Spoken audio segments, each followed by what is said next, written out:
And hello and welcome to Write with Diane. Today the part of Aaron will be played by Sable because he is out adulting for me again today so that I could not have to adult on my birthday. So hello everyone, good to see you all. Thanks for coming. Sort of my birthday party today. I'm, not going out anywhere because COVID, right? So this is my birthday party instead. So thanks for coming to my birthday party, guys. Salut Amelie. Hi, James. Thanks for all the birthday wishes, guys. You're awesome. Hi, Satrium. Thank you very much for the birthday wishes.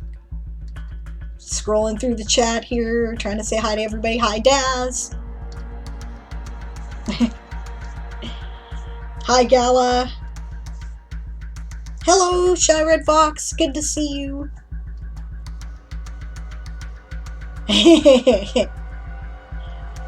Joanna Versarel. Thanks. Thank you. Thank you so much for the birthday bits. It's really nice. Thank you very much. Awesome, guys. Thank you. Hi, Darth. Thank you for the birthday wishes. Aw, you guys are sweet. Thanks, Daz. You're amazing. So I am smoking my birthday cigar today because I've been saving this because special occasion birthday, right? So yeah, I don't know what I'm going to do today. It's supposed to be a writing stream, and I probably will do some of that, but we're also going to do giveaways. Right? We're going to give away an ebook every half hour, and we're going to give away near the end, we're going to give away a collection of the Weird West ebooks. And then at the very end, we're going to give away a physical book. We're going to give away this. This is Chasing Fireflies, a summer romance anthology. It includes stories by multiple authors, including Sarah Berman, aka Author Goddess. She has a story in here. It's a really good one. It's a multi-genre romance collection. Do be aware, mature audiences only. There is explicit sex in this book. This is absolutely not appropriate for young viewers and young readers. But I thought it might be fun to... Oh, and it's got something on the edge here, so I'm obviously going to have to find a different copy, because that one is... I don't know what happened there. Something got spilled, I guess. That sucks. But, okay. But I'll find another copy anyway, and I'll be giving this away. So, I will send it to you anywhere in the world. Gala, you get your parents' permission before you enter that raffle. I'm telling you. Explicit sex. I'm not kidding, okay? So I don't want to be responsible for the corruption of a minor. Okay? Just saying. This is an epic cigar. This was a gift from my hubby. It is a Rocky Patel 20th anniversary. So limited edition. Okay. I've mentioned that I do smoke the occasional cigar. I like them. And this is, I generally save it for special occasions, but this is a special occasion, so why not, right? Too late for that, says Gala. I will only post my showcase article if you decide you want to cause chat. You want to, because chat, your writing goes sideways as usual. Okay, that's cool. I like to consider myself, well, I got nothing, says Gala. Yeah. James kneels before the head of House Lappin and makes L for L with his hand before getting up again. L for L, indeed, guys. My voice is a little rough because I was blasting away to karaoke before everybody showed up because I'm alone in the house, and why not? So let's get the first giveaway started, shall we? I'll just fire it up here. Basically, I figured I would keep running, like, it says a short story or a novella. You guys choose, right? You guys choose which one you want if you win that one. So that is what we're going to do. I do believe it is exclamation raffle to enter. And we're going to get started right now.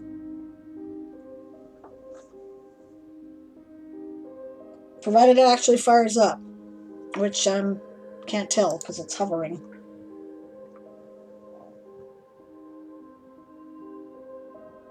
What are you doing? Okay, Daz entered. There we go. And it doesn't have to be the Toysoldier saga. Sorry, guys. If you want a Weird West book, that's fine too. You just, if you win, you tell me what you want. And it's all good. So. Alright, awesome, guys. So, exciting news today at World Anvil. Right, the next challenge has been revealed. Actually, I should look at it, shouldn't I? I should check it out on the screen here. World Anvil blog. And I know the screen is not up right now, but it will be in a minute.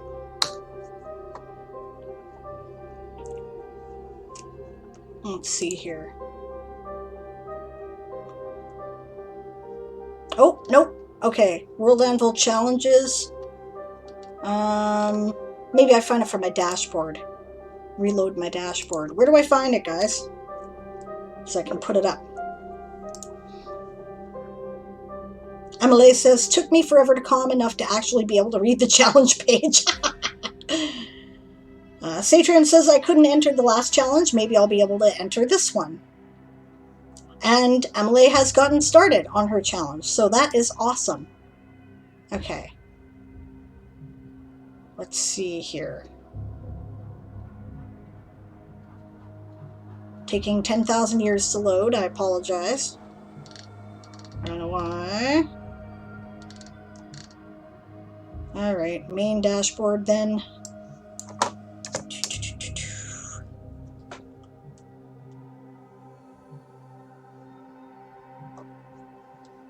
Daily featured article. Okay.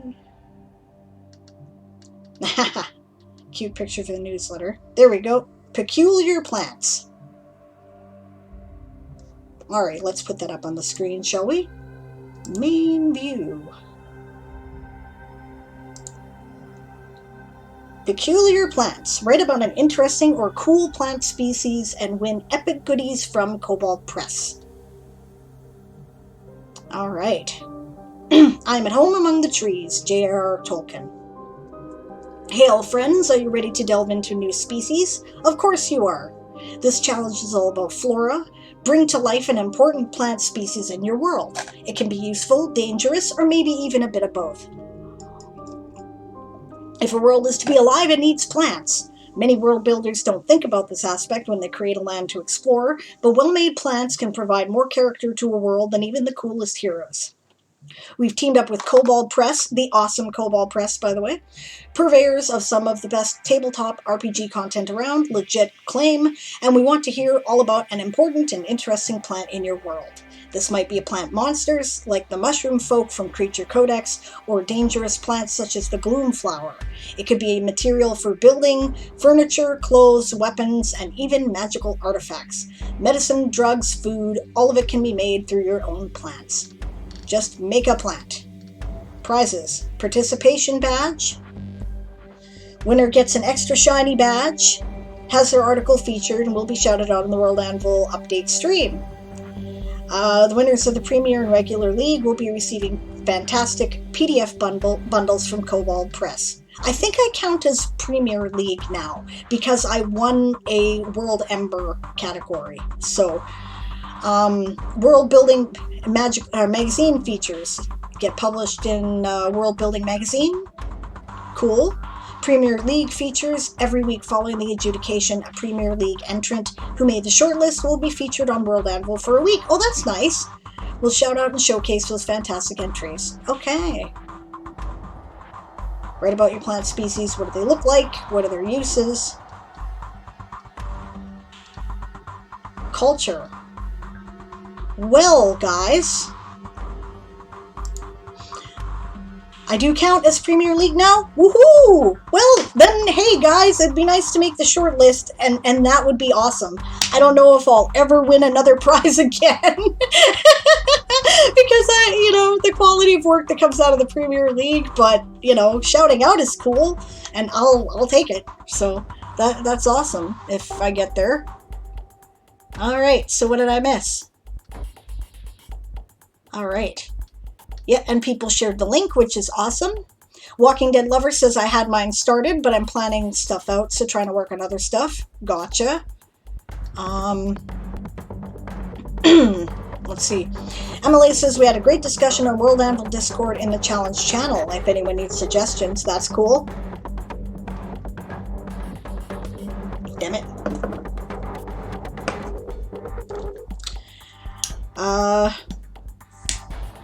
Daz is digging in her minis and new map pieces for tomorrow. Excellent. Satrium says, to be fair, I kind of finished something I could have entered in the challenge just a few weeks ago. Actually, you know what? I would have... Okay, but I did this like ages ago, right? This is the plant that is the coolest plant in my universe. I'll show you in the link here. And there it is.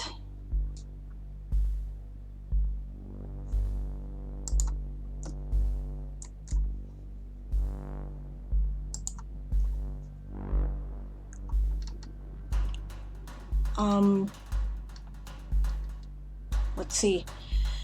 Emily says, I'm losing my place in the chat here.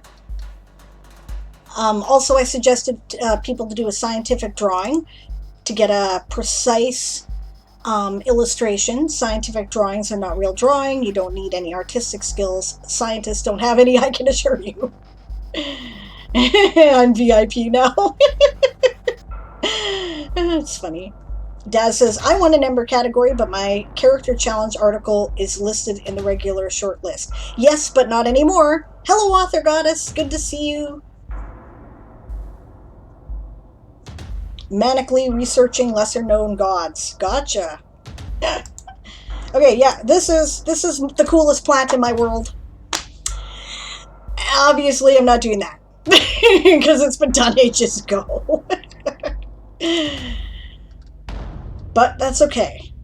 I have some other cool plants. For one thing, I have a parasitic mushroom species that lives on these trees.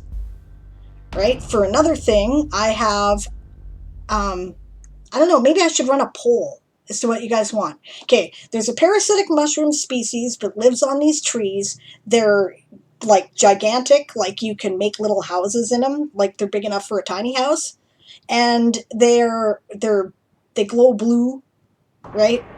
And I don't know, I thought they might have some interesting medicinal properties, but I haven't thoroughly made up what that would be, so I would be coming up with that on the fly. It's just kind of a vague thought that I had about that, right? I have something I call star flowers, which are they're purplish flowers with a glowing interior that, you know, bioluminescence, right? And they produce a type of berry that tastes a bit like Saskatoon berries, for those of you who are familiar.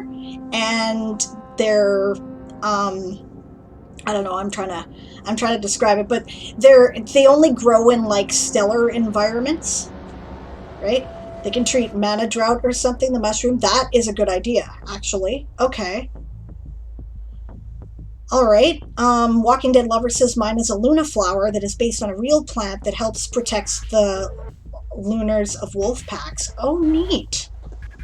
Okay, that's cool. Yeah. And then the third thing that I could do is the ever famous Elathan purple pepper, right? Which is kind of a thing in my book. I made an article about purple pepper ale, right? It's so hot, this pepper, that it actually has medicinal qualities. It's antibacterial, antifungal, and antiviral, because it is just so bloody powerfully spicy. And the Balorian orcs put it in everything, right? It's like this huge cultural thing. And Moonflower has the article right on. Hello, Shadow Malachi. Oh, and hello, Natalia. Natalia is planning her Camp Nano project, so we'll skip this challenge. Fair enough. Right? Shadow Malachi says, I have several ideas, none of which I can make work, oddly. Right? I kind of forgot about my flower until this challenge. I'm glad you like it, Moonflower. That's cool. Alright, so maybe I'll make a poll. I think there's gotta... Let's see here. I think I can do that from this screen over here. You guys can tell me what I should make. Let's see now.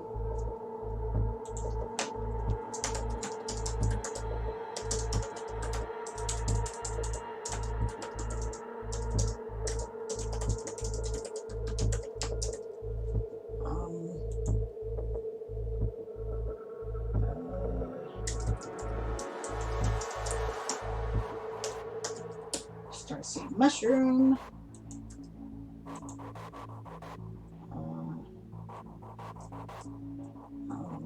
What was it called? Starflower. And the Latin purple pepper. Alright. And we'll run the poll for, I don't know, 3 minutes. And we'll start it now. Let me know.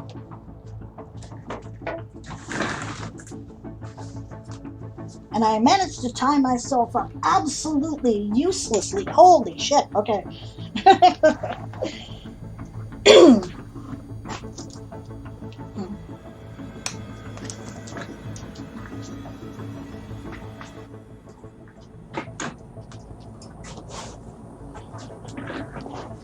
Wow, I've never tied up my headphones that bad. Okay. And did I just do it again? Yes. Oh man, I hate this chair. Okay, there we go. Alright. Now. Oop, community challenge started.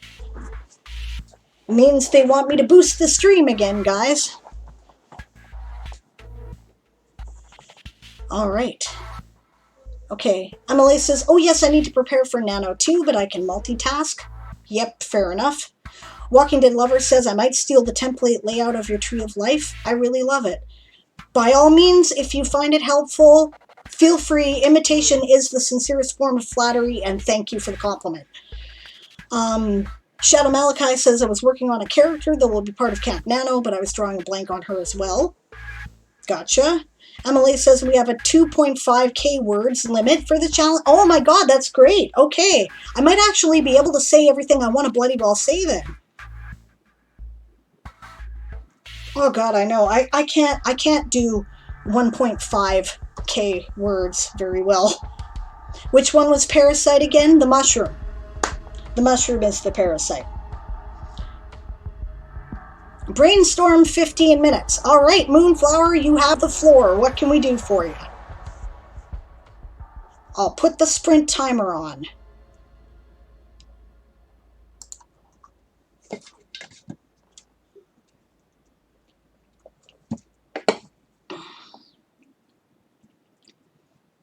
Thank you for all the boosting, guys. I really appreciate it.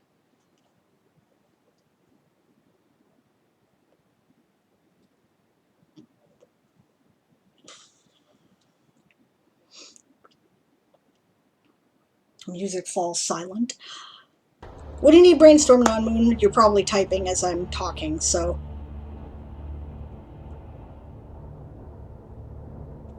Only 3 frame drops. Cool. I need a plant that is based off of one of the plants in a list I'm compiling now. Okay. You got it.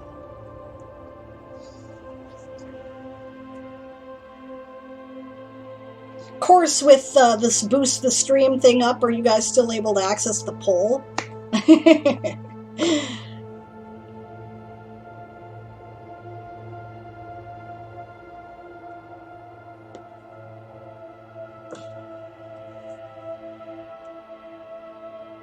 Alright, says view results. Poll is over. What won? The starseed mushroom won by an overwhelming majority. Okay, so it shall be.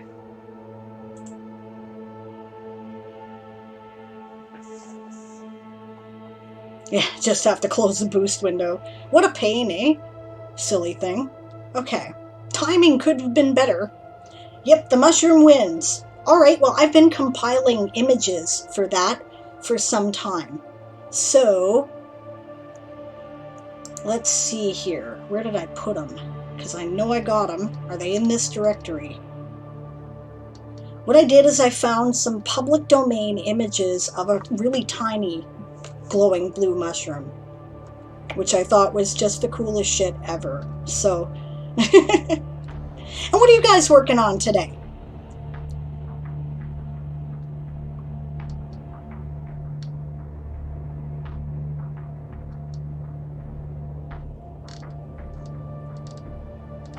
Maybe I put it in that other directory.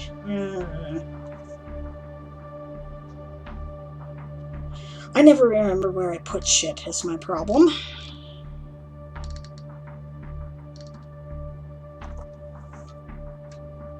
Emily says I've hyped myself up to make a scientific drawing of my plant. Awesome.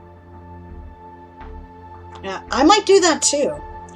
Gala says my bird race in this co-op world me and Darth did up. That was a response. That's what he's working on today? Okay, yeah, cool. Emily says, only problem, I have zero visual imagination. Yeah. Satrium is taking a break because he just finished the article he was working on yesterday. That is cool. Shy Red Fox is playing with book formatting to learn it for the next book. It's such a headache, isn't it? I hate book formatting. I'm going to pay someone to do it because blah. Magical carnivorous plant for you. Awesome. Okay. Where did I put it now? I think I put it actually on this computer. Maybe I put it in online work. Just a second here. So that I could... Or maybe I already uploaded it. Did I? Was I smart? File manager. Let's go to...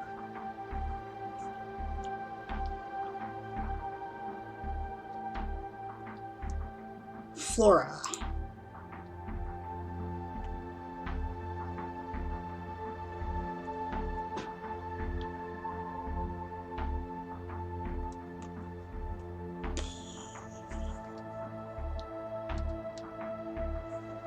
Okay, I put pictures in here for my star flowers. That's what the interior is going to look like. And I have my purple peppers here.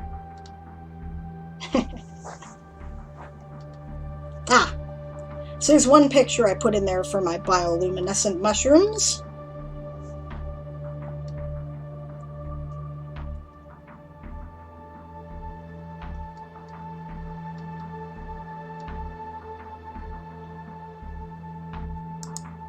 I hadn't decided what I was going to do with this yet, and I forgot about it until I just looked at it now, right? I think I was going to call it a space anemone.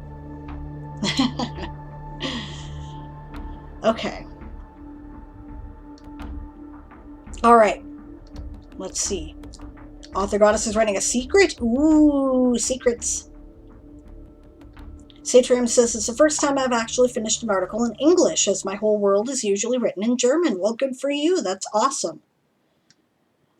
Okay, we're going to put up Moonflower's list here.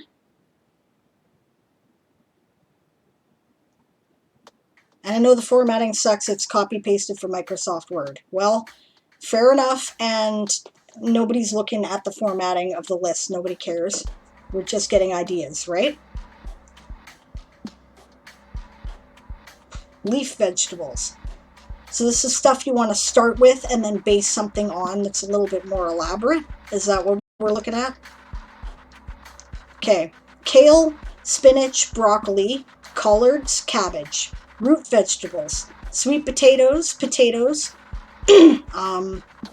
carrots, beets, ginger, onion, garlic. Other vegetables, cucumbers, zucchini, squash, pumpkin, peas, green peppers. Fruits, olives, apples, oranges, avocado, grapefruit, banana, lemons, limes, tomatoes. Nuts, almonds, cashews, pecans, beans, black beans, black-eyed peas, great northern beans, chickpeas, kidney beans, berries, blackberries, strawberries, blueberries, raspberries, elderberries, grapes, goji berries. I like goji berries, by the way. I like elderberries too, they're tasty. Cherries, herbs, basil, cilantro, dill, fennel, lemongrass, mint, oregano, parsley, rosemary, thyme, lavender.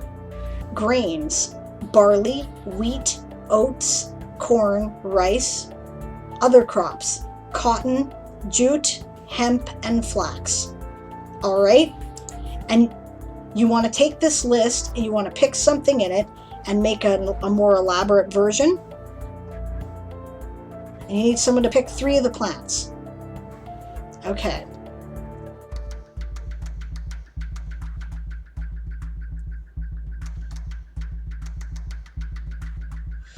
Okay, well, thanks for coming, Shy Red Fox, and I'll see you later. I appreciate you stopping by. Enjoy dinner. I heard mint grows everywhere and is very difficult to kill and get rid of. As long as it's wet, right? The year they had all those major Kelowna fires, which you guys probably heard about on the news if you're of an age, right? Was a severe drought here. I live like 45 minutes from Kelowna, and it died. All the mint in my yard died. So it was just too hot and too dry. I'm working, even if it looks like I'm not. Even if it looks like I'm playing with toys, says Daz. Yeah. Okay, you need someone to pick 3 plants so you can combine them. Is that the goal?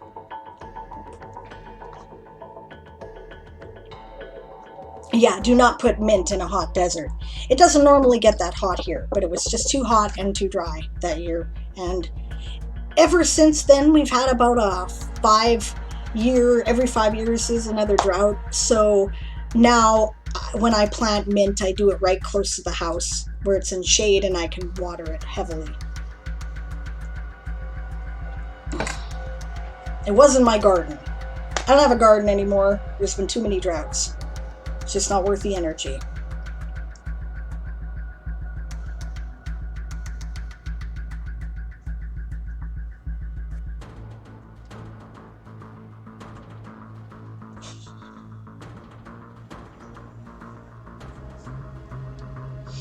Okay, so what do you guys figure? Moonflower says, my mint was killed by 2 spotted spider mites. Damn things thrive in warm and dusty, but for some reason live in Indiana. Emily is voting for mint. Alright. Well, if she's going to combine it, I think let's look at a couple of the herbs to make it easy. Right? Mint, thyme, and... oh, let's see. There's a bunch of different ones. There's not a lot from the mint family here. Well, okay, if you're looking for taste, mint, lemongrass, and lavender would go very well. If you're looking for plants that probably are more closely related, I believe that basil is related to mint, and probably thyme or oregano. It's my thoughts.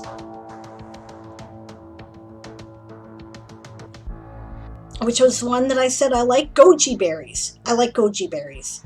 They're very tasty. They're these purple berries. Lavender is a mint. Yeah, lavender is a mint. That's a good point. I keep forgetting that because it's so pretty. So, and it just looks totally different, right? So, but yeah, it's a mint. That's true. Goji berries, these little purple berries, and they were a big fad a couple years ago because they were supposed to be the next super health food, right? And so people engaged in all kinds of exploitive practices to grow a bunch of them, and now nobody produces them anymore, which is a shame because they were really good. Like, I'd have just eaten them on cheesecake, you know? But you never got it that way. You got them in, like, smoothies, right? And for a while, they were really expensive.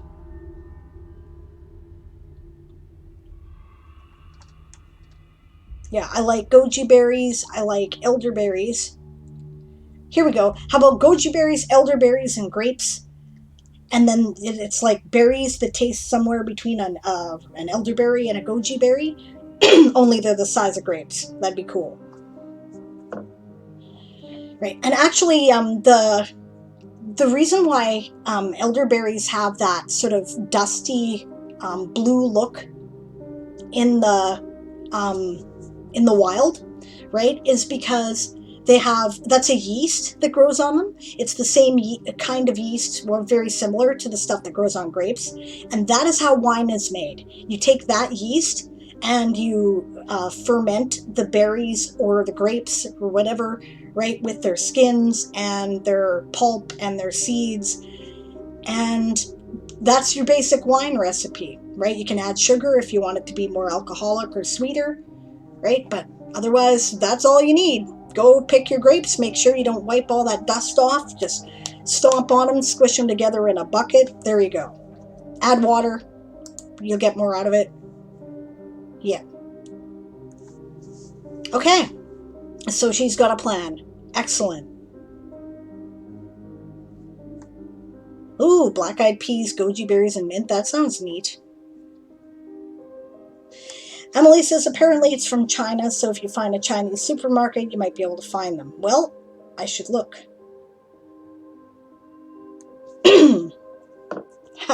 Mexican jumping bean actually jumps away from you when you try to harvest it.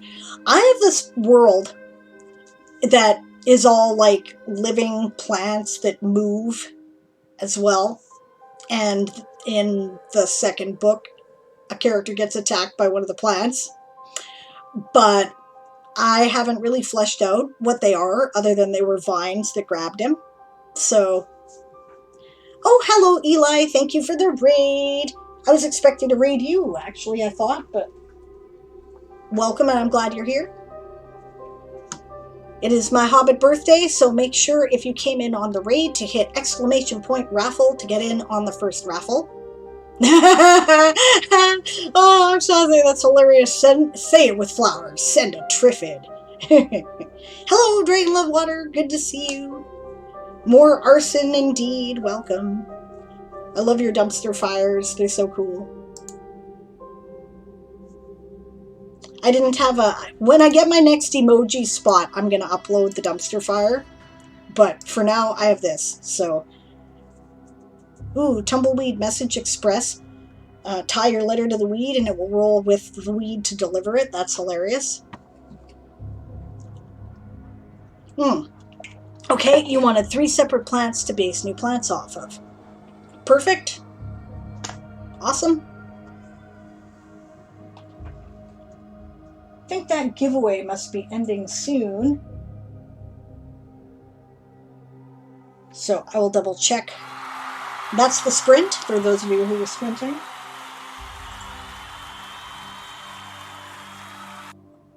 Oh, we have 1 minute and 30 seconds left for the first raffle. Basically, it's a short story in PDF from either the Weird West or the Toysoldier Saga. Tell me what you want. Dragon Love Water says, does anyone know anything about running Star Spawn against your PCs? I did that once. It was interesting.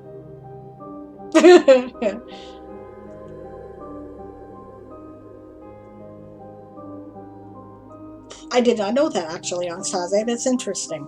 Mexican jumping beads are powered by insect larvae. Explain? Well, isn't Starspawn the one that just kind of shoots out random monsters? Right? Isn't it that, like, big thing with the, tentacle shit all over the place, and then it goes plah, and it spits out random monsters? And it keeps generating it, more monsters until you kill it? I thought that was it. That was fun. If I'm thinking of the right thing, that was a lot of fun. Yeah. The potted Gatling cactus. It shoots out a barrage of spines when hit with sand. That's hilarious. That is funny. Apparently Daz has a wealth of ideas. I'm making mushrooms, though. That's what you guys told me I was making, so we're going to do that. Maybe I'll get that started today. Let's see. And I'm still working on my Crown of the Earth for the item challenge, which has not finished the deadline yet. I found some pictures. I was going to upload them. I probably still will. That's the Crown of the Stars for comparison.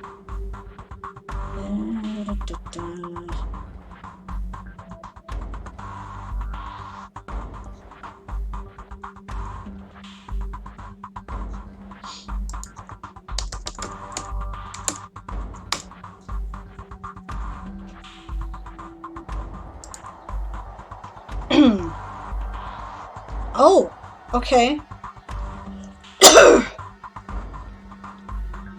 Dragon Love Water says, no, I don't think so. Starspawn are a grouping of a few mobs. Okay, then I'm not sure what you're talking about. Alright, raffle's done. And the winner is... Eli!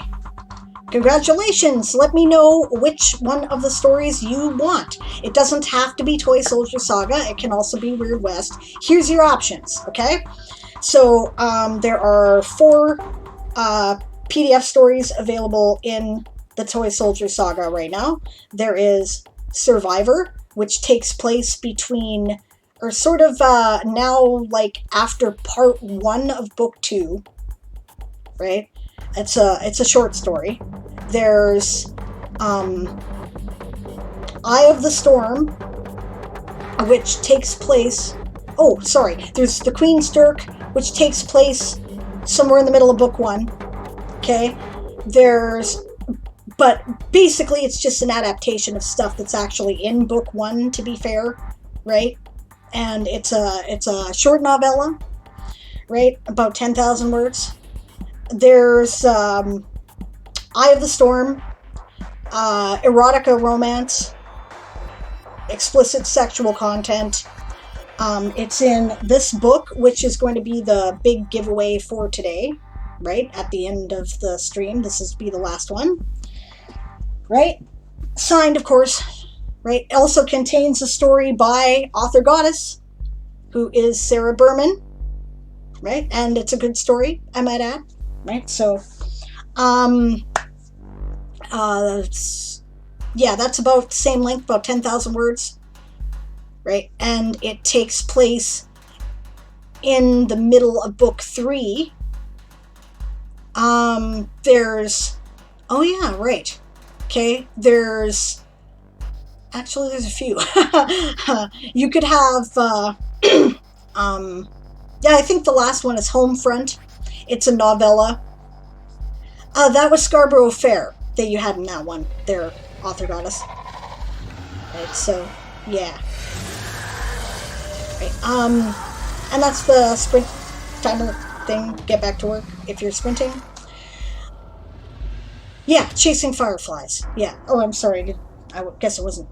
Yeah. Yeah. Right. And, yeah, Homefront was published in a limited edition book bundle. It's about 40,000 words, and it takes place over the course of the first 3 novels, roughly. So, lots of spoilers. Just saying. Or you could also get, instead, the first story in the Weird West Chronicles, or the second one, if you want. The first story is called Showdown, and it kind of introduces the characters. The second story is called Vice and Virtue, and introduces a few more major characters. And, or you could get,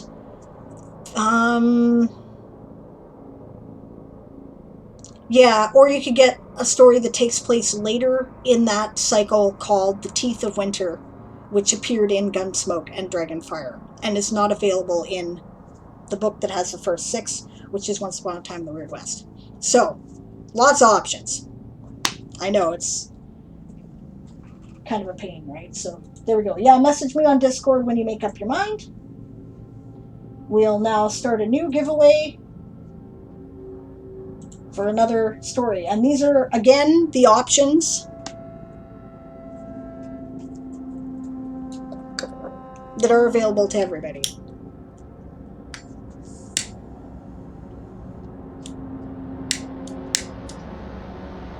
Figures.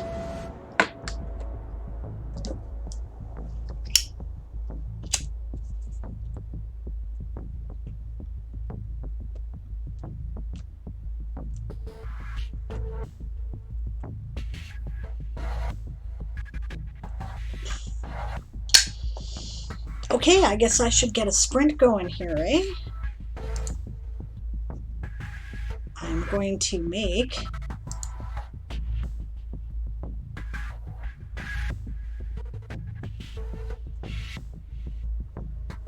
actually, I probably want to go from their page, don't I? Where is the World Anvil blog? Is that it? No, that's the item challenge. There it is.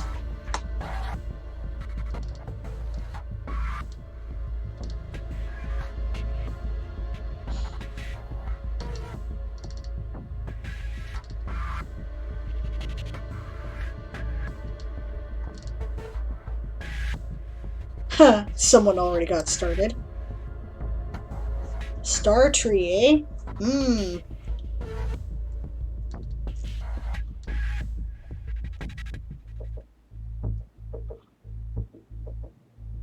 Except they didn't publish it.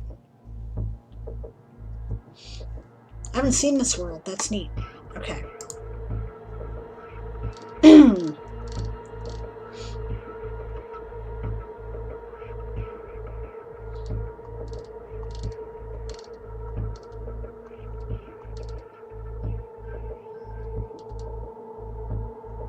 All right. No, I guess I just start the thing and then it says enter it.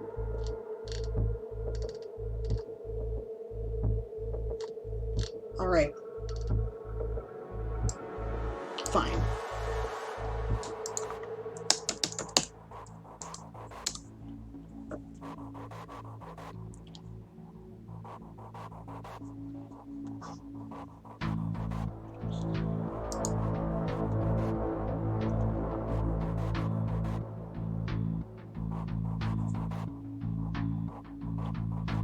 It says I've only got 3 people who've entered the raffle so far. What did I just click on here? Just a minute.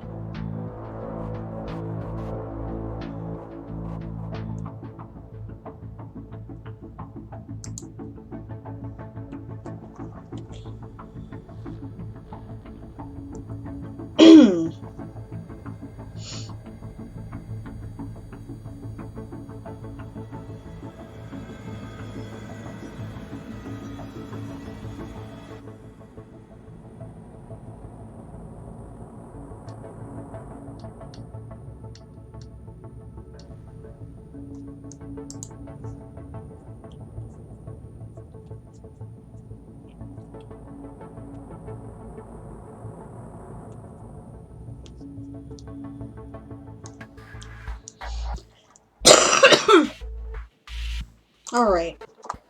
Starseed mushroom.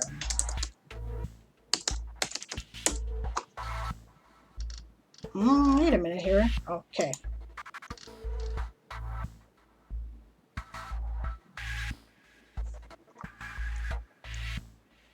There we go. Okay.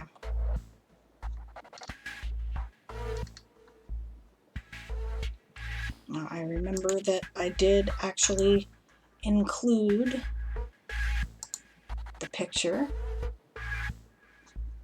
Okay.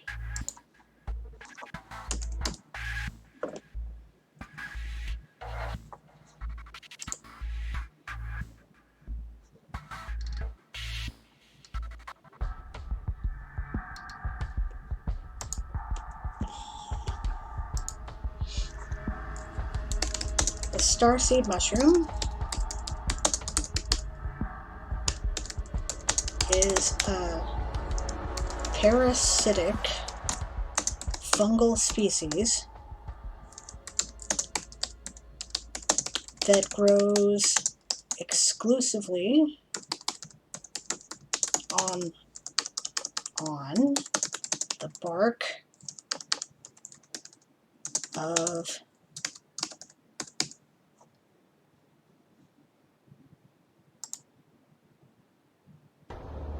trees of life.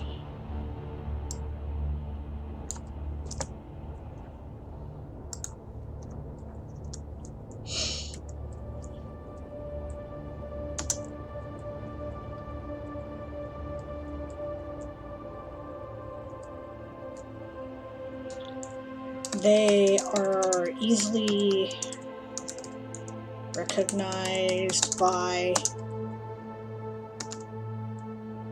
their blue, translucent, that is how you spell translucent, isn't it? Okay, no. Alright. They're blue, translucent, or they're smooth, blue, translucent surfaces. Or surface, I'll say.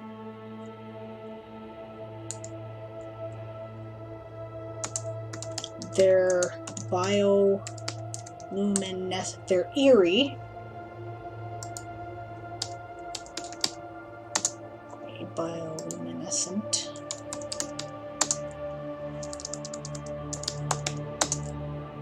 Fuck off.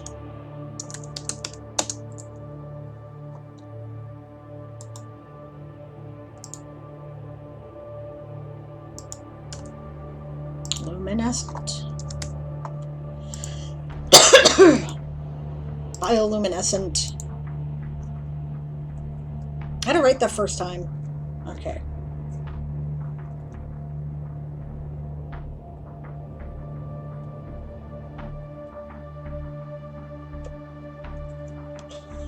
Green glow. And most significantly, their enormous size. Oh, I guess I could have done Witch's Eye, too. Witch's Eye is an herb that grows on Elatha that gives... It heightens your senses, but it also, like, boosts your adrenaline response. It's used in orcish rituals. If you guys think that would be cooler, let me know.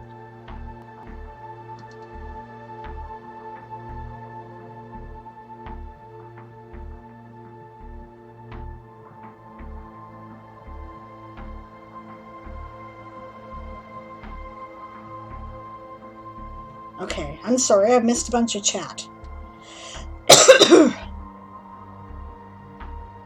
I have bad allergies today. It's not the cigar, okay? Honestly, it's just the mold and early tree pollen is like everywhere. I've taken 2 Dayquil and a Reactin, which you should not take together, but this is why I can see. So, alright. Satrim says I might do some sort of ritualistic herb flower for the challenge. Could actually use that rather soon in my campaign. That's cool.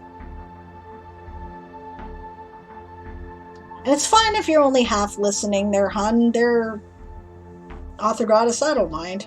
Thanks for hanging out. Dragon Love Water says, guess I'll just stare at the DMs. Or the DM's guide until I decide what level the PCs need to be and how many star spawn there will be. Yeah, I'm sorry, I don't have any good advice today. If Aaron were here, he would know more about it than I would, but I don't remember what the star spawn is. Do you have a link online I could look at, and then maybe I could help? Okay. Dad says, okay, toys put aside because I got plants in my brain. Cool. Emily was helpfully letting me know they don't have a prop link. That's good. Natalia is going to bed soon. Finally slept yesterday night. Well, yes, you need to catch up on your sleep then, hun. I appreciate you hanging out with me for a while, though, and my birthday. It's really kind of nice. Author Goddess says, quandary. But go to sleep. Self-care. I don't want anybody making themselves exhausted. Swiftness Author. Hello, welcome to the channel. And cool, yes, by all means do enter the raffle. Moonflower says, ironically, I have 1 day left of my sub. Well, good timing. Eli says, if I win again, I'm passing. That's totally fine. You're absolutely allowed to give it away. People obsessed with their plants, yep. Dragon Love Water says, literally just a chili pepper. Chili pepper fungus, no chili pepper kelp. The possibilities are infinite. Neat. Eli says, trying to decide if I want to write these stories in 3 time periods, when Sammy is an adult, teen, and child, or only when Sammy is an adult and a child. No, give you the mushrooms? Okay. Give me the mushy shrooms, says Walking Dead Lover. That's great. I'd have to track one down, says Dragon Love Water. Okay, fair enough. Author Goddess says, how do I get an article critiqued when it is full of major spoilers for the unwritten books in my series? You're fucked. I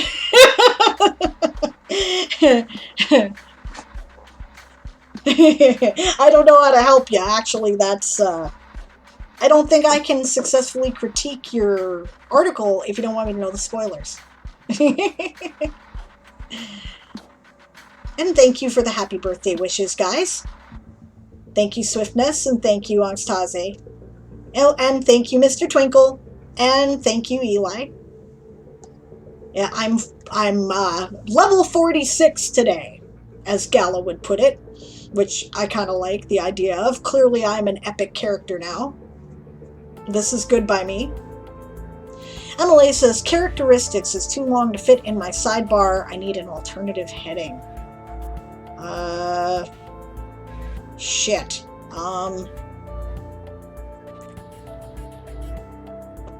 Features? James says, question, is there a name for the part of Alaska that everyone assumes is part of British Columbia but is not? And can I have links on the land's name? Or are you thinking about the Yukon?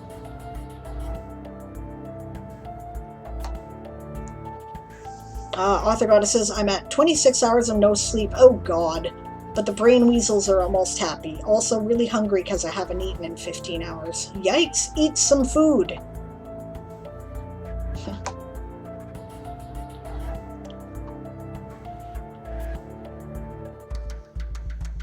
I knew it, says Author Goddess. Okay, I have a thought for you. My thought is this.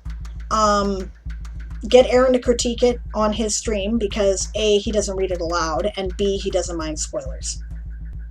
So. Walking Dead Lover says to Author Goddess, if you have a friend who knows said spoilers, have them read it. I do that with my mom all the time. She wants my opinion, I think, but she doesn't want to spoil it for me either because she knows that I'm a genuine fan of her books and I actually do like to be surprised. So, you know what? I'll still read it regardless of spoilers. So it's okay. If you want me to look at it, I will look at it. It's totally cool. In which case, if you don't want it to be public, and that's the sprint, guys. That's sprint. Yeah. If you don't want it to be public, then put it in the critique channel and assign me to a subscriber group. Yeah. And Gala says she's been grinding for years, get all the XP. I totally have. Had some serious near-death experiences, too. Okay, no, this really is a thing. Interior Alaska, except that it's part of Canada. Are you serious? I don't know about that.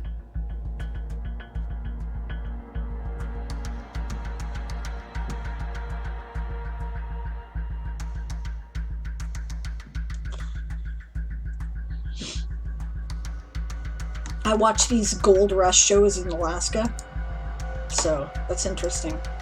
Now I know where Dutch Harbor is.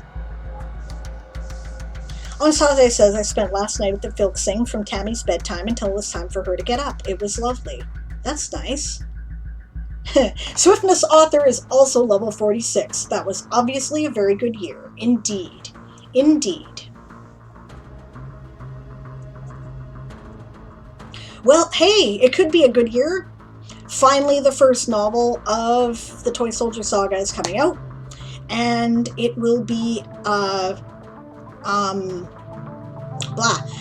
The Kickstarter will be in May, and the book will be published in September. So I've been wanting to do this for a long time. Maybe this will finally actually launch my career to a point where I'm making a living at it. I don't want to, I'm not really looking to become rich with writing. I have realistically scaled my dreams to more, but just making a living at it, and that alone is enough of a dream, right? So I would be satisfied with that. That would be success in my universe. So, so keep an eye on the channel, guys. Okay. Satrian says my sleep schedule is basically non-existent since my vacation started last weekend. Yes, I sleep when I'm tired. I have given up trying to marshal my sleep to any kind of logical schedule because it doesn't fucking work. So there's no point. When I was working a 9 to 5, I would just go without sleep and do it. So, yeah. Author Goddess says, the noodles are steeping and the boyo is cooking. Good, food is on the way. Ah, okay, so it's called the Southeast Inside Passage, according to the link they gave. Got it. Yeah, these are like series plot climax spoilers. Then, yeah, I'd rather not. I would really rather not. If you really want my opinion, I'll do it because you're my friend and I love you. But I would rather find out in the book. Do I want to see your Ornithie article? Sure. Daz was like, I don't know if I want to do showcases on your birthday, but I'm just kind of fucking around today. I'm I'll get this started, but I'm relaxing. I'm mostly hanging out. 2020 was a major grind, to be honest. Legit. You want to have experience. Hey, you know what? You're here at the other side of 2020. You fucking win, okay? You win.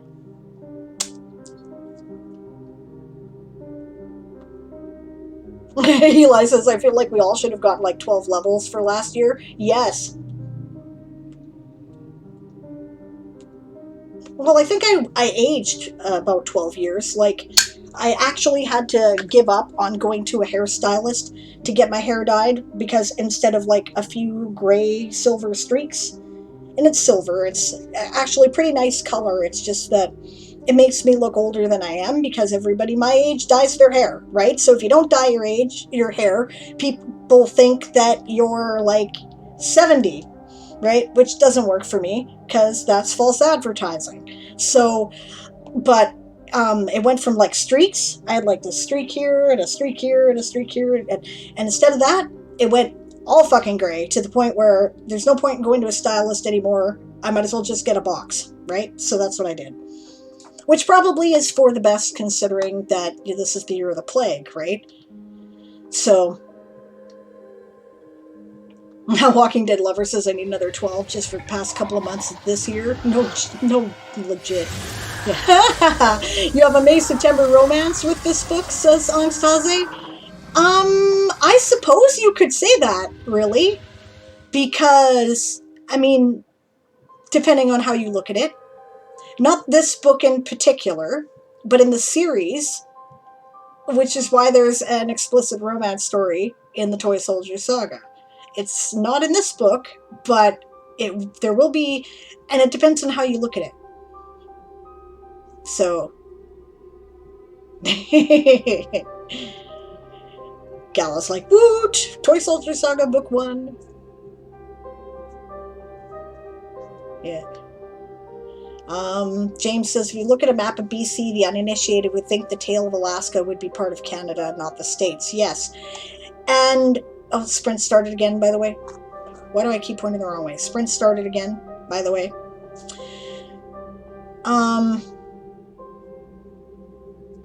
But, yeah, that's true. And the reason why it's part of Alaska is because it's stupid reasons, right? It really logically should be part of Canada based on layout of landmass, but it's not. Walking Dead Lover agrees we should get like extra experience. Maybe 12 for January and another for February, March. Yeah. Satrium says, I would love to just sleep whenever I want. I'm totally a night owl, and having a normal job does not fit with that really well. Yeah.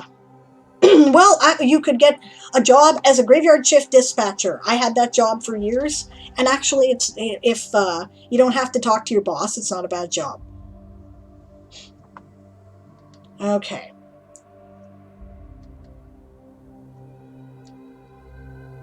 Where am I here?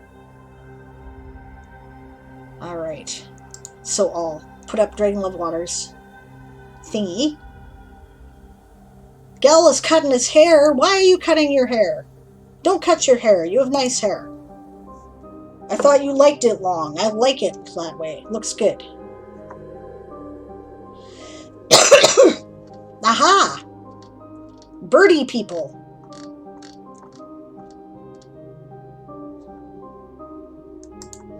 All right.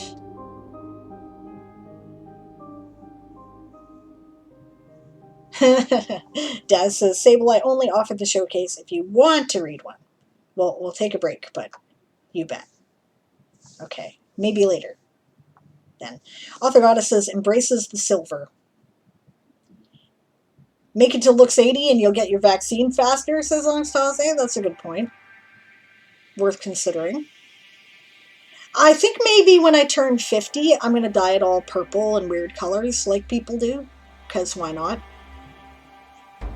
Eli says, I honestly just want to shave my head, but I also want to donate my hair in a year or two. That's cool. Good for you. That's a good thing to do. Natalia has a point. She says, 2020 was not all bad. My book got published and I met you guys. Yeah, I feel that way too, right? I met you guys. This is a great community. My Patreon grew by leaps and bounds. This Twitch channel came into existence and is doing reasonably well. You know, I made a lot of new friends who are doing stuff that are the kind of things that I like to do, and I have lots in common with, and yeah, you know, no, it wasn't all bad. It really wasn't. It was stressful, but it was not all bad, for sure. Onsaze says, I applied for an ISBN account yesterday. Apparently it takes 2 weeks to be approved. Yeah, it does take a couple of weeks. They might get back to you within a couple of days. They did for me. Because I know you went the same way I did. Because in Canada, authors, ISBNs are free if you register as a self-publisher. The requirement is that you must include a copy of your book in the, basically our equivalent of the Library of Congress, right? Like in cataloging, you have to send it to them. It's got a different name, but it's basically the equivalent.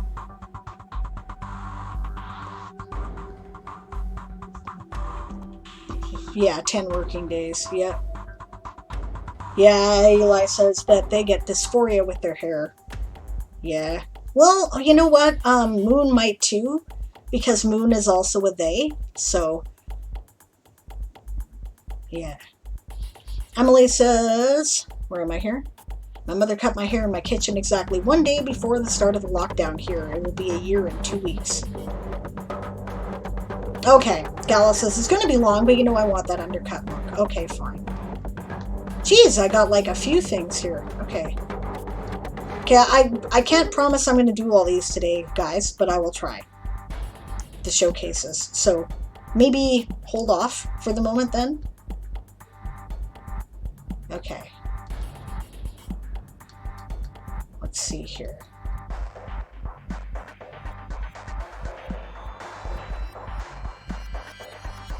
Okay, I got author. Okay, I got Dragon the Waters. There's Satriums. I'll put them all up so I don't lose them in the chat.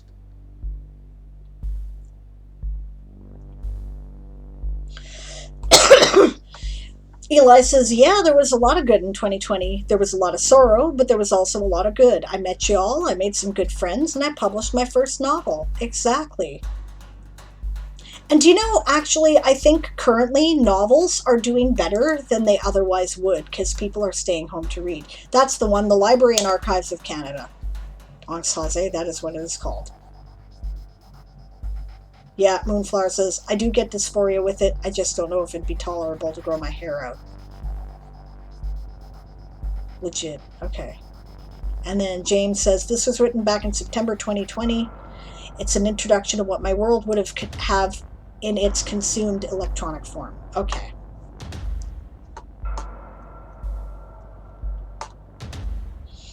Now, did the giveaway end here? Not quite.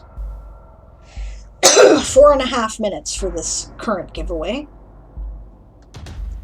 Alright, so this is Dragon Love Waters article. I will resend the link in the chat. We will do it. And then I'm going to do a sprint.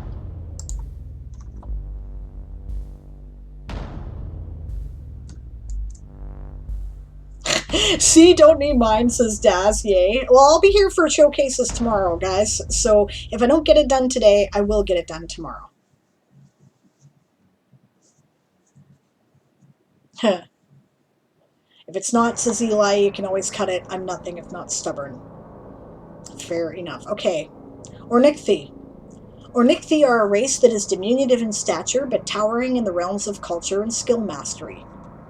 Appearance. Ornithii are a race of bird-like humanoids. They're usually 2.5 to 4 feet tall, with a head reminiscent of a corvid, so like a raven or a crow or magpie. Yeah. My favorite birds, by the way, because they're so smart. They have feathers that stretch over their entire body down to their feet and hands. Interestingly, in colder weather, feathers will spread downwards over the course of several days until the individual's feet are completely covered. That is a really long sentence, and it shouldn't be a sentence anyway. Do you want my edits? Okay. Ornithii are a race of bird-like humanoids, period. Start the next sentence here. They are usually, right? They have feathers that stretch over their entire body down to their feet and hands, period. Interestingly, comma, in cold weather, feathers will spread downwards over the course of several days, comma, until the individual apostrophe S feet are completely covered. The feathers themselves can be a wide range of colors, from sharp blacks and grays, comma, to elegant patterns with blues and greens. People have to take a breath if you want them to read it, hun. Their eyes are large and are most commonly black, brown, and yellow, comma, but can also be gray, blue, red, or even purple. Ornithii that have gained much or more ambient magic that hangs in organic surroundings. Good tool tips, by the way. Some creatures naturally utilize it in biological processes. Okay, Ornithii that have gained more ambient magic over their life. I would put over the course of their lives, plural, because the Ornithii is obviously a plural. It's referring to the name, right? There's nothing technically wrong with this sentence, over their life. That's fine, but over the course of their life is less confusing, right? Okay, over the course of their lives can develop wings that can lift them to flight, period. Others may rarely gain a trait more fitting to their lifestyle. Ornithii feet are not suited to plain shoes, and they, you need here, usually go barefoot, though a few kinds of doe sandals exist, okay, connected to a status or profession, distinctly related to their sister race, comma, the Gruid. Pronounced like Druid, crane-like people native to Kalaya and fake China-ish land. Okay. When playing an Ornithii, good inspiration can be taken, comma there too. When playing an Ornithii, comma, good inspiration can be taken from real-life corvids, many of which are far more colorful than you might think. Yeah, that's true, actually. Even the black ones have, like, rainbow iridescence in their feathers. I shall take edits yet? Okay. What do I want to name my spice that I'm inventing? Does spage sound like a spice? No, that sounds like a slang term for something involved in sex to me. Yeah, what does it taste like? What does the plant look like? Yeah.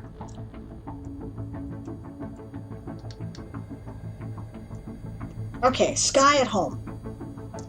Ornithii Love being above the ground, to feel the breeze and enjoy the scents it carries. Whether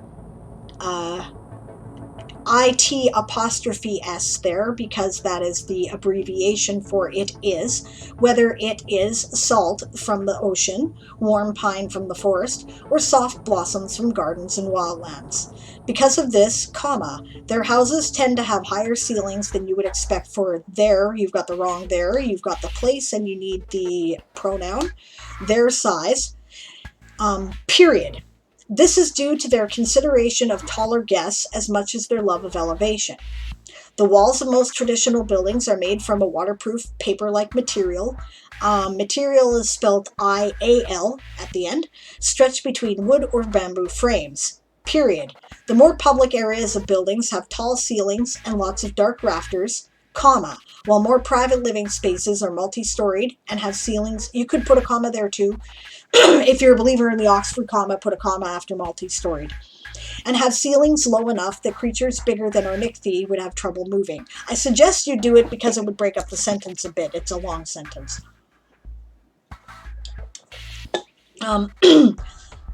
Of course, if an Ornithine lived with a member of another race, tall ceilings would continue throughout the house.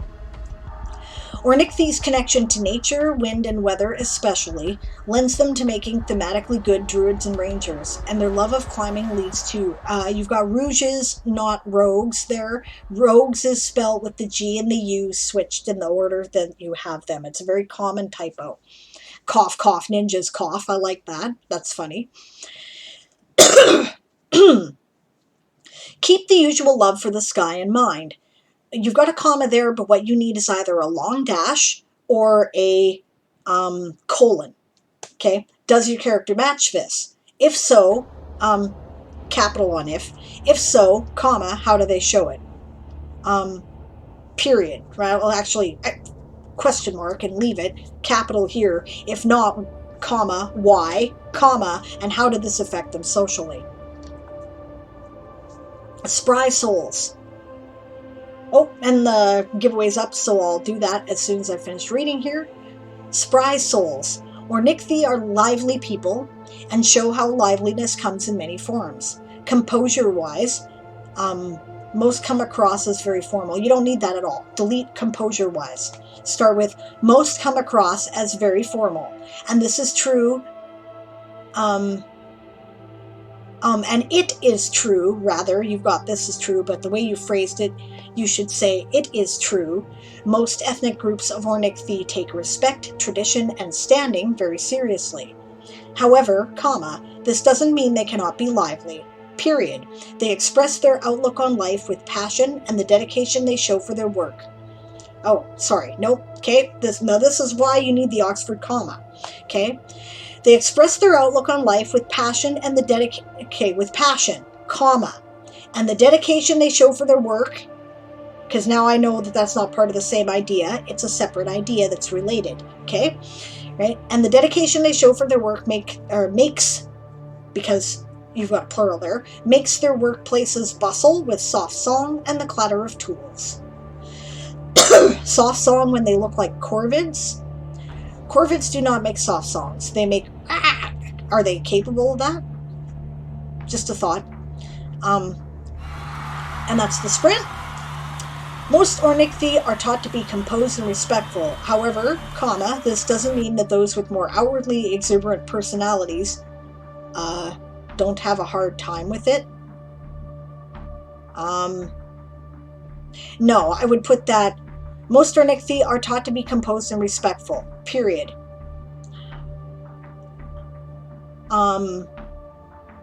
However, this doesn't mean that those with more outwardly exuberant personalities don't exist. And perhaps they have a hard time with this expectation, is how I would put that, because otherwise it's kind of confusing what you mean there. How does your character show their passion for life, and where do they find it? These are neat. I like them. I would like to know more about their culture.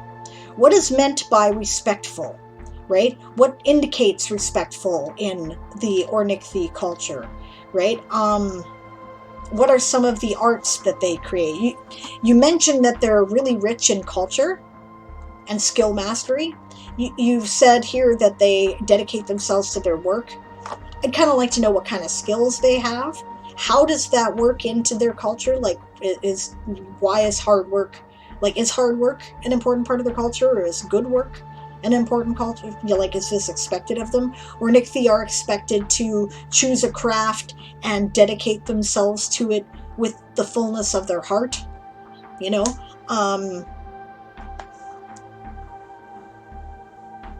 Yeah, right? What are the behaviors that are considered to be respectful and traditional?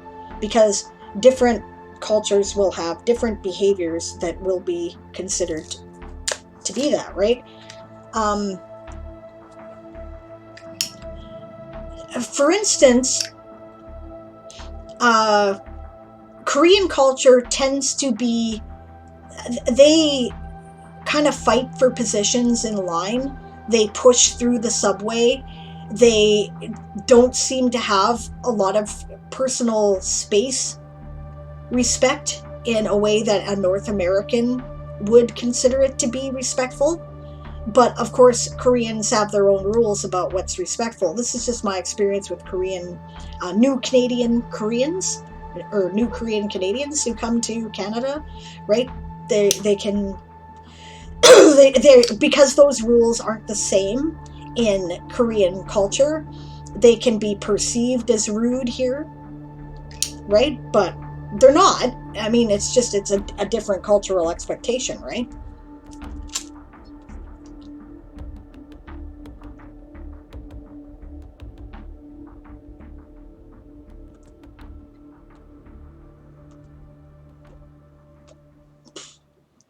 Yeah, so that's some thoughts of things that you could explore a bit. That's cool. I like your people, though. They're neat. All right. So screeching, says Lunaku.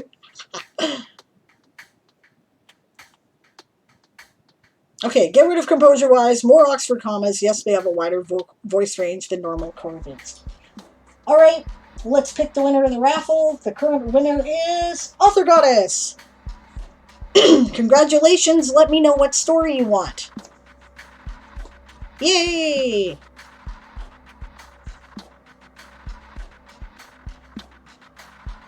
And now we're going to start another raffle. And you guys have to get a hold of me and remind me you won and tell me what story you want, right? Because I will forget. I don't remember which I don't have. I'll take your time and look. That's fine. I'm pretty sure you have Eye of the Storm, so you don't need that one.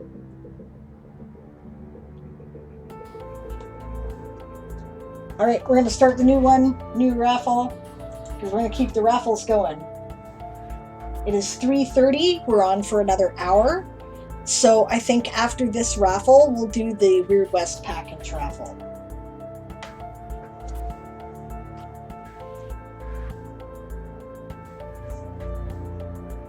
Are we back to work already? Jeez. Okay, I actually do want to do a sprint.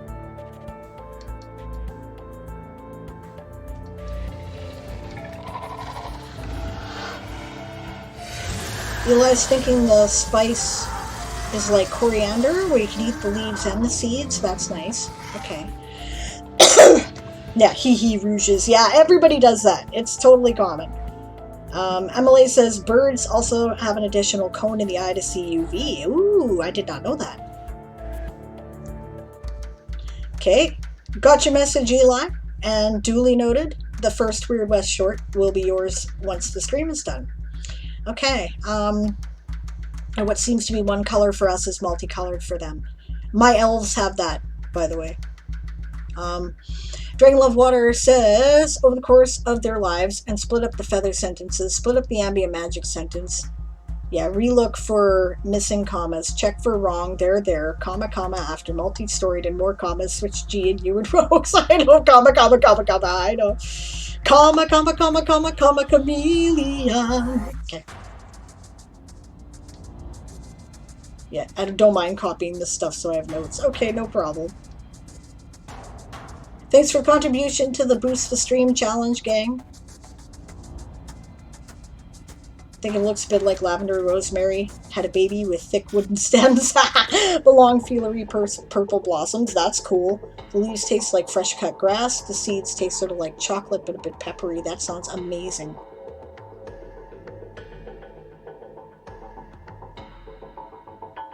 Angsthaze had a suggestion for changing have a hard time with to struggle with. Maybe Dreamsberry for the plant? That sounds great. Maybe it has some medicinal properties to help with sleep and or dream magic. Yeah, it totally could.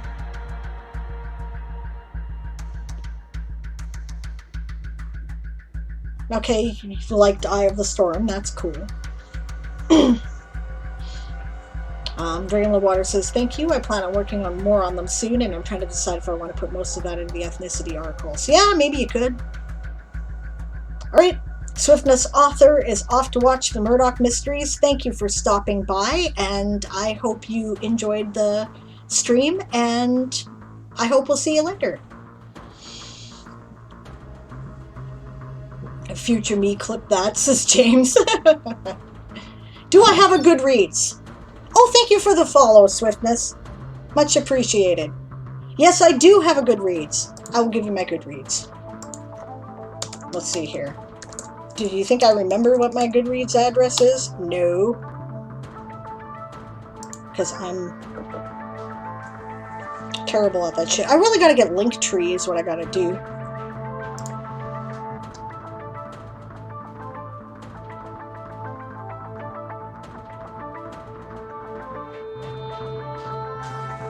I already did that, yeah, fuckers.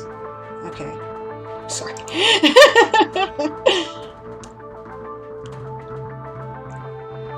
Oh, add Natalia as a friend. Of course we can add Natalia as a friend. Duh. Approve, approve. Absolutely. Awesome. Okay. Author dashboard will tell me what my bloody address is.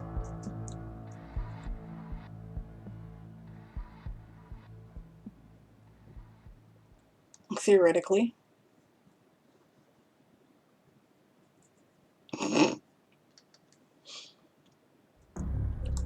Okay, I think that's got to be it there. So, it's actually under my pagan author name. Okay. Natalia wants to ask me something about unexpected. Absolutely. There's my Goodreads. Go for it. Okay. Ha! I just became a patron? Thank you, Daz! Yay! Wonder if you can figure out which one is me? The new one. What you smoking? I am smoking a 20th anniversary Rocky Patel is what I am smoking. And it's pretty tasty. I like cigars on special occasions, and it's my birthday, so special occasion. That's why I'm doing the Hobbit birthday giveaways. Alright. Yay, I'm a friend, says Natalia. Awesome. Well, thanks for becoming a patron. I appreciate that, Daz. That's great. I hope you enjoy the fiction. That's, you know, that's really the big regular thing you get out of it. You get other stuff too, but I'm really not as focused on it, so sometimes there's delays, I'll be honest. You will get it eventually, but it can take some time. I'm going to go and do a few minutes of work on this. Alright, easily recognized by the smooth blue translucent surface, their eerie luminescent bioluminescent green glow, and most significantly their enormous size. Typical, what do you call the individual mushroom? Yeah, actually I think you do just call it a mushroom. A typical mushroom in,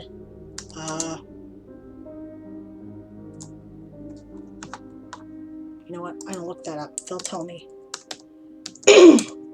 Mushroom.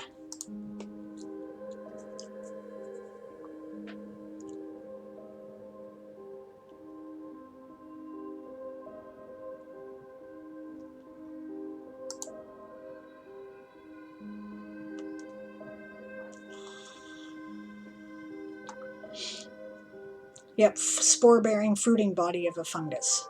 Yep. Well, I guess I can just call it the fungus. The mushroom in a given fungus is roughly the size of a small house. And indeed, creatures often hollow them out and make tiny homes for themselves. This seems to have no detrimental effect on the mushroom, although such homes are by nature comments. My own advice. By nature, somewhat temporary, as the mushroom dies when its spores are released.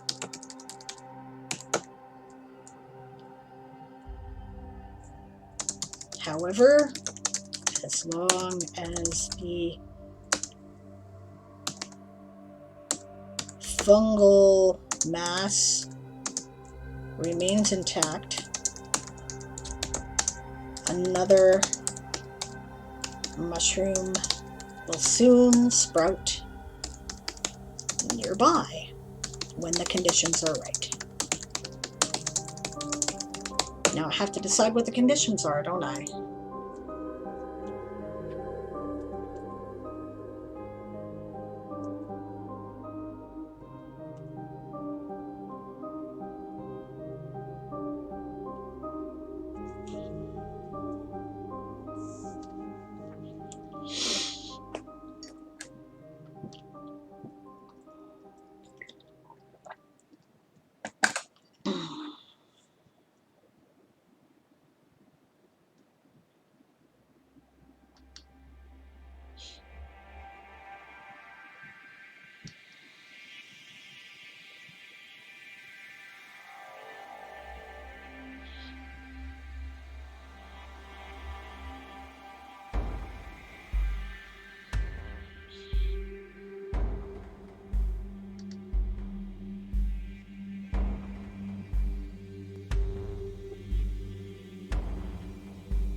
That's a neat looking mushroom. Oh, those are weird. I love fungi. They're so neat as a plant.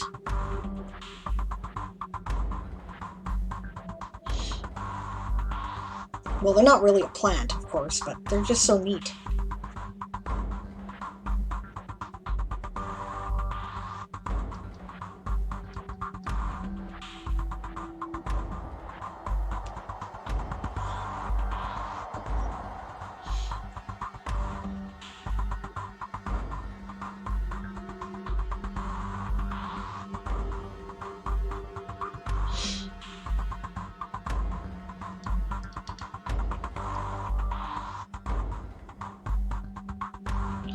Well, I think they clearly have to be psychoactive.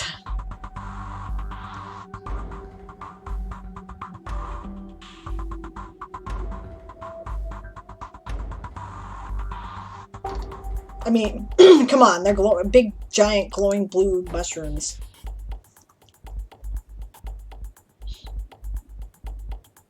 Natalia, I would be happy to write you a blurb. That would be no problem at all. Beltane shrooms? Yup. Hey, Kayatan, welcome to the Hobbit birthday. Make sure that you get in on the raffle, exclamation point raffle. We're gonna have a couple more. I'm basically raffling off stories, and I'm going to have 2 major packages here. I'm doing a raffle every half hour. One will be for the Weird West collection, and the other will be for an actual physical book, mature content, explicit sex. This is an anthology that also includes a story by author goddess, under her actual name, which is Sarah Berman, and it's called Scarborough Fair. My story in here is for the Toysoldier saga, and it is called Eye of the Storm. And that will be the last raffle that I will do today. So, just FYI. You get it. I'll send it anywhere in the world. I'll sign it. It would be cool if Author Goddess could sign it too, but then we'd have to pay twice the shipping. But actually, I'll tell you what. If you want to cover the cost for Author Goddess to ship it from where she is to where you are, right, I am sure that she'd be happy to sign it too.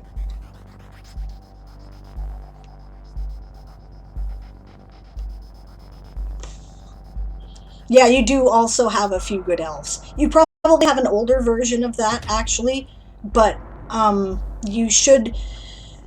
But you have subscriber group to the, or you will, to the one that's on World Anvil, because that's the one I'm editing for publication, because you're going to do my edits, because you're awesome.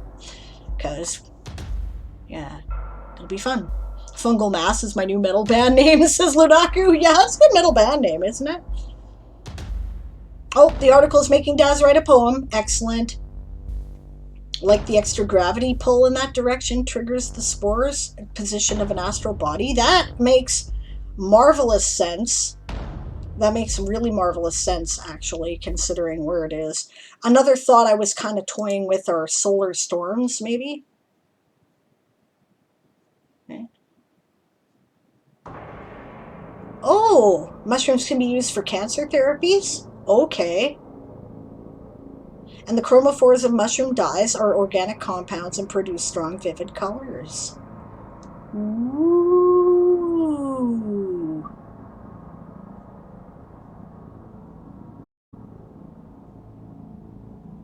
Okay, I got lots of ideas now. Now, let's get down to the nitty-gritty stuff. Scientific classification. Okay, that's genus. Classification? Okay, no. Genus list. How about that? Jesus.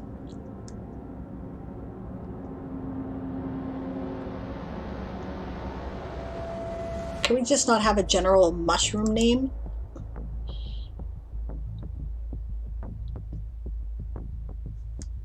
Well, it's probably a psilocybe of some kind, isn't it?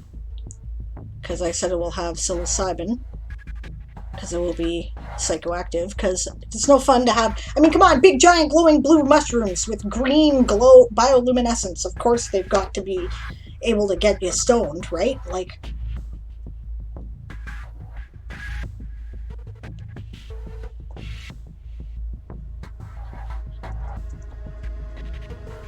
Psilocybe giganticus.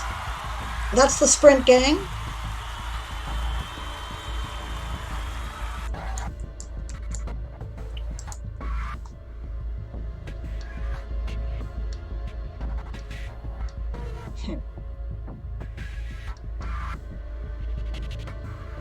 Eli does the dance with someone who doesn't know what they're doing.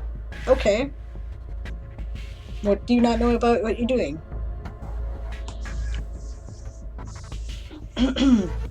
No problem, Natalia. Happy to do it. Daz says, my poem starts, I never thought that I would be writing the tale of a tree. That's nice.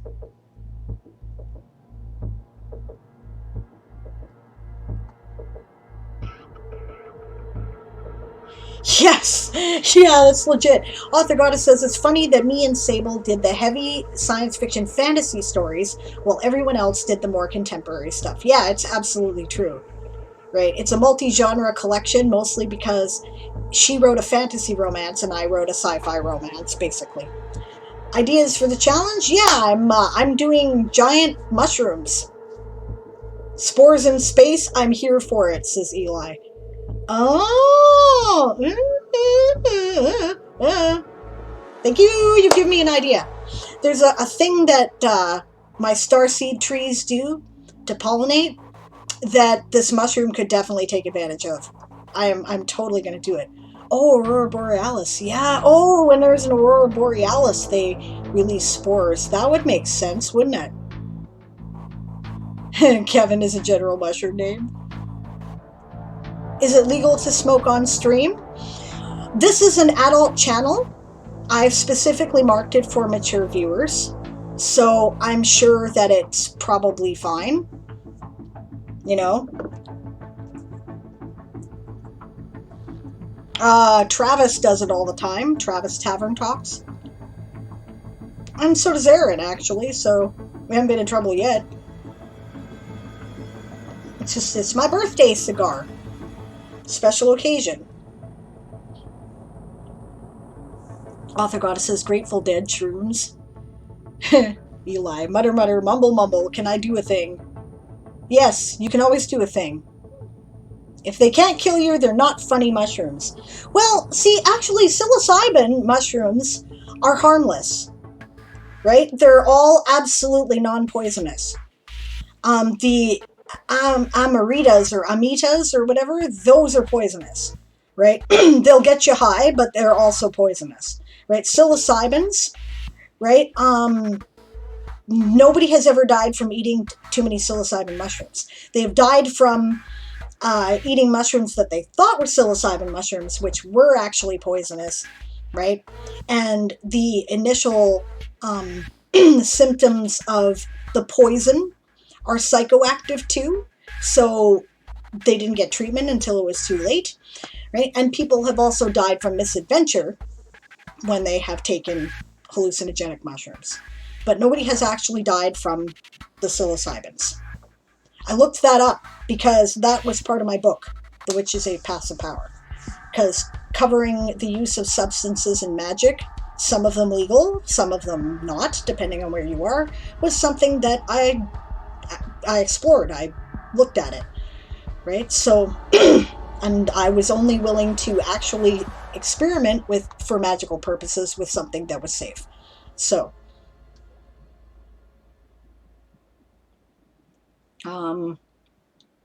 no, Sable, that's the ones that look like shiitakes. Yeah. The thing I don't know how to do is write an article about plants, says Eli. My suggestion is read an herbal book, or some of it, and then you will have an idea, or a couple Wikipedia articles. And don't be quite as scientific. People do bong hits on here all the time, says Lunaku. Yeah, that's true. If it's legal for you to do a substance wherever you are, and you are of the legal age to do it, then you can do it.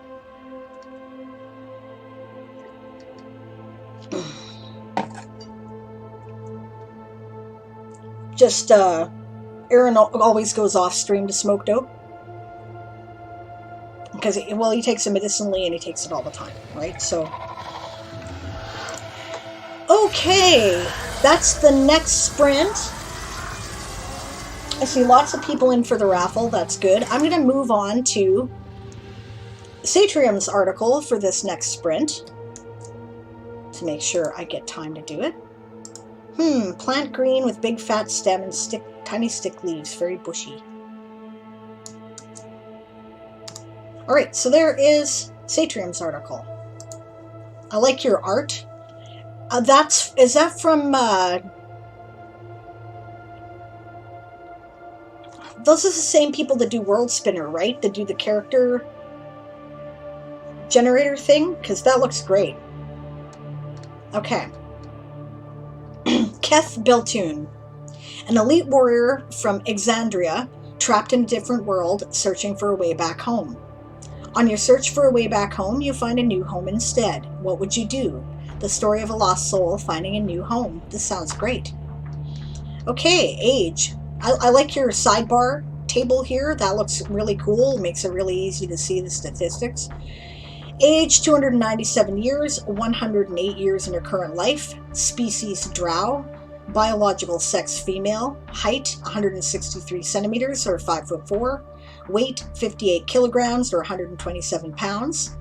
Eye color orange. Skin color bluish black. Hair color gray with strains of white. Streaks, is streaks what you're looking for? Maybe. Place of birth Rossona. Current residence the River's Rest, formerly the Mithros. Okay. Catherine Beltune, aka Keth. Or Catherine, one of the two. Not sure how you would say it, but on that day I was stationed near the Lucid Bastion, where the Shadow Hand did his magic. I don't know what he was doing, and even if I did, I would not understand it anyway. But apparently it was very important. After a few hours, something went horribly wrong. We got infiltrated by a Volstrucker agent, and the experiment failed catastrophically. The only thing I remembered was hearing one of the most bone-shattering sounds of all my life. I later learned that it was literally reality ripping apart, and I got pulled in. Next thing I know is waking up at the shore of a different world with no idea on how to get back home. Keth. Keth is an Echo Knight, born in the Kryn dynasty of Wildmount, but an accident changed her whole life. Now she is apparently one of the prophesied heroes of another world, a Thylia. Even if she just wants to find a way back home, she might as well try to help while she is here, and who knows, maybe this world is changing her more than she may think. Description: a fighter for her whole life and in every way. Keth trained her whole life, day after day, which gave her a very athletic, muscular, but slim build. You've got built there, and I know you mean build. A bright blue tattoo, starting at the back of her right hand, flows up her whole arm.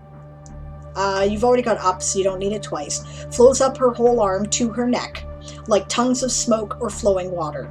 She does not rely on strength, but on precision and speed, always one step ahead of her enemies. Her fighting style looks more like an elegant dance, a deadly but elegant dance.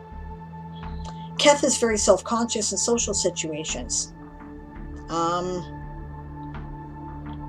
think this is redundant, and I believe in abolishing and doing away with redundancy. She's self-conscious about pretty much everything she does, except for the one thing that she knows she is good at, fighting.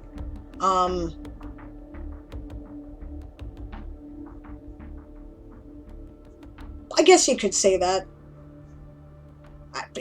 I guess you're repeating it for emphasis. Okay. She would rather be stuck in an endless fight with her worst enemy than stuck in a room filled with strangers and forced to do small talk. Sign me up. Yeah, she is not a woman of words, but actions. Determined, maybe even stubborn from time to time, and impatient. This might make her seem harsh to others. I've been known to be called that once or twice. But at her core, she deeply cares about her friends and will do everything to protect them. Yep, I like her. She's a lot like me. Her trust and friendship is hard to get, but once you do, but once you have, I would say, she will be the most loyal friend you can imagine. Black Gate of Bazazan. Okay. History. Humble beginnings. Keth was born in the coronas of I said it right before. Rossona. Yeah. The poorest district in the capital city of the Kryn dynasty. Growing up in such poor conditions, she swore to herself that she would do better and find a better place for herself, you should say, right?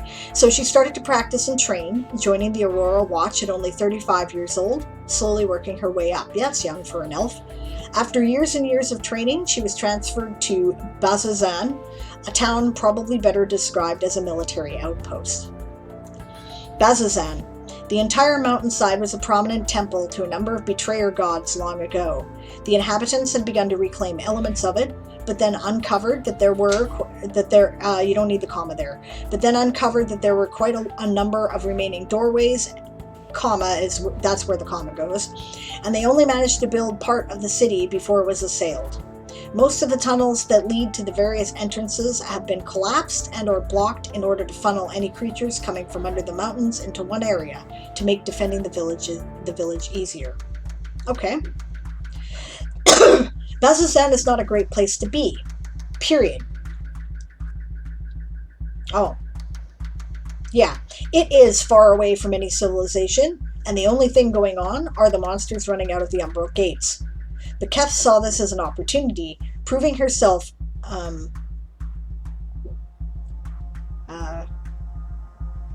would say proving herself again and again, fighting those monsters coming out of the Umbral gates. After many more years of duty, fighting and training every day, she was one of the best warriors stationed at Bazzoxan, and she got noticed by one of the elite fighters of the dynasty, an Echo Knight. You've spelled dynasty with an IE here, which probably is harkening back to German. Yeah. If you've deliberately spelled it that way, totally cool. An elite fighter, an Echo Knight. The next decades, she trained as an Echo Knight, switching between duty in Bazzoxan, training in Rosohna, and missions near the border of the Empire. During one of those missions, she was badly injured and nearly died. She was brought back to Rosohna for recovery, but quickly she wanted to get back into the field, even before completely recovering.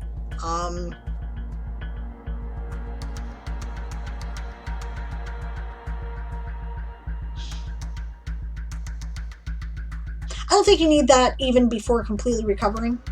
I would just say she was brought back to Rosohna for recovery, but quickly she wanted to get back into the field, period. So she started to work as part of the Aurora Watch as soon as she could stand on 2 legs again. And now we know she's not completely recovered, right? One faithful day, or are you saying fateful day? Do you mean, yeah, dynasty is a German word. Yeah, I thought it might be. Okay.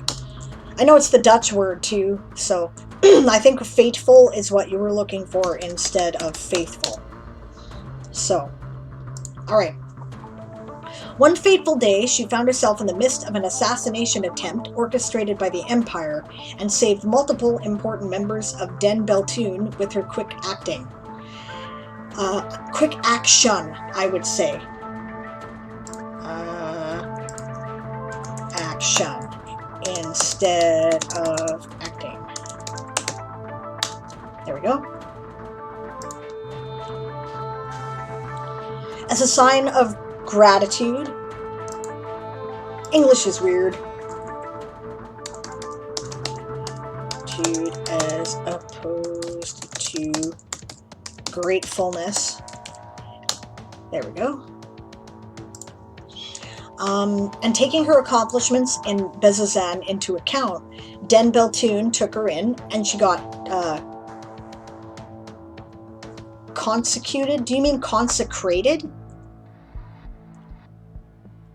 Instead of, I think maybe you do. Instead of got consecuted, I think you mean was consecrated. Oh, it's how it's named in the world? Okay, so that's a setting thing. Okay, I'll leave it alone then. In that case, my recommendation is a tooltip here so that you can give a brief explanation to people about what it is. You know, not a big one, just something so that people know that it's intentional and what it is, because I don't know, right? And she got consecuted in the light of the Luxon at an incredibly young age of only 137. Her duties as an Echo Knight quickly continued after that. Let's see. One generally doesn't describe things as quickly continuing. I would say her duties as an Echo Knight continued after that for a few more decades. And you don't need the comma after that, if you do that, right? Till she fell in Bazzoxan, saving many other soldiers in the process. Oh, you did explain it. Fuck, okay, I hadn't gotten there yet. Sorry. Consecution. The Luxon beacons are at the center of the Kryn dynasty ritual known as consecution. When a follower of the Luxon has proven their faith through word or deed, right? You know what? In that case here, for consecuted, I'd put a tooltip that says, see allowed box below, right? Or quote box below. When a follower of the Luxon has proven their faith through word or deed, that person is claimed by one of the ruling dens of the Xhorhas Empire. That individual is then soul-bound to the Luxon through consecution. When a consecuted creature dies within 100 miles of a beacon, their soul does not move on to the outer planes. Rather, their soul is reborn in a newborn infant within 100 miles of the beacon in question. Around adolescence, the creature carrying the consecuted soul begins to remember their past life. This process of amnesis can be accelerated with meditation practices perfected by the dynasty. Neat. Mithras. Good city picture, I like it. A Brave New World. Excuse me. But for a consecuted soul, death is not the end, it is just a new beginning. So her second life started once again in the coronas of Rosohna, but just as soon as she started getting her memories back, she was quickly brought back into Den Beltune, and her training as an Echo Knight continued. A few years ago, the conflict between the dynasty and the Empire escalated into a bloody war, which caused her to see many battles and missions close to the border. After one of the battles, she was ordered back to Rosohna to help train new recruits, and she reluctantly agreed. In addition, you don't need to capitalize addition, to her training duties, she was assigned to, not on, various high important watches and bodyguard missions. During one of those guard assignments, something went horribly wrong, and she, along with a few other guards, her best friend, and the Shadow Hand himself, got pulled into another world, Thylea. I think that there's a fair bit more to this article, so I'm going to end the giveaway here now and pick a winner before I continue, because we've only got half an hour left to the stream, and I wanted to give, and I'm not going to be able to give away both things, so. And Amelie is the winner of this one.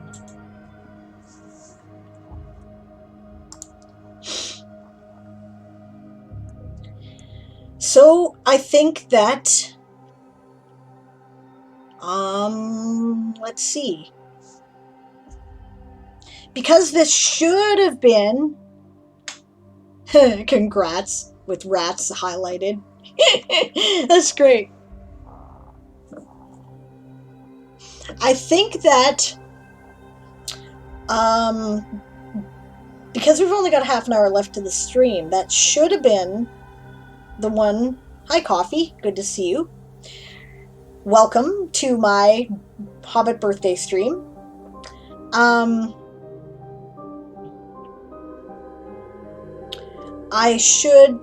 you muted, Coffee? I should ask, actually. Are you muted, Coffee? Because sometimes she does that, and I know she was coming on very soon. So, yeah. It's my Hobbit birthday stream. Make sure you get in on the raffles. Okay. So,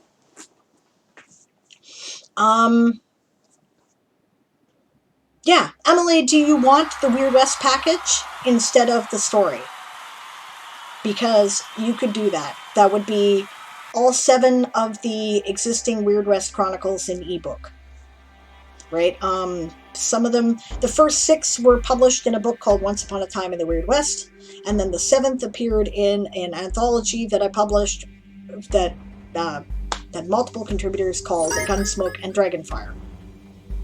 Oh, thank you, Coffee! Thank you, Coffee. You are awesome. Oh, hold on there, Stretch. I gotta run the raffle one more time. This is the romance book, though. I don't know, because we've only got half an hour left, so I don't know if you're into that. If you are, cool. Aw, thanks, Stretch.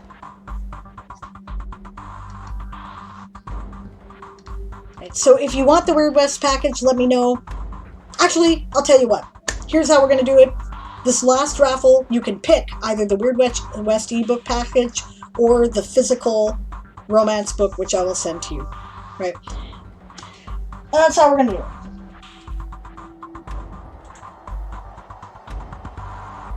Alright, last giveaway.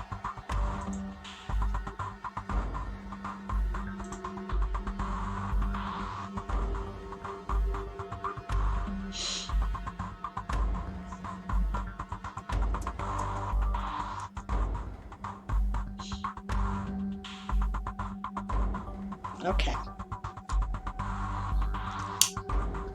Smoking more of my birthday cigar.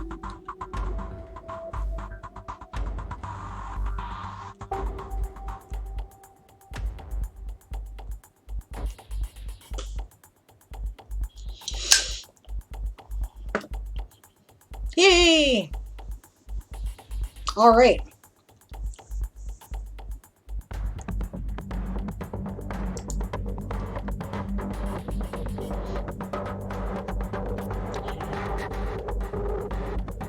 Now then,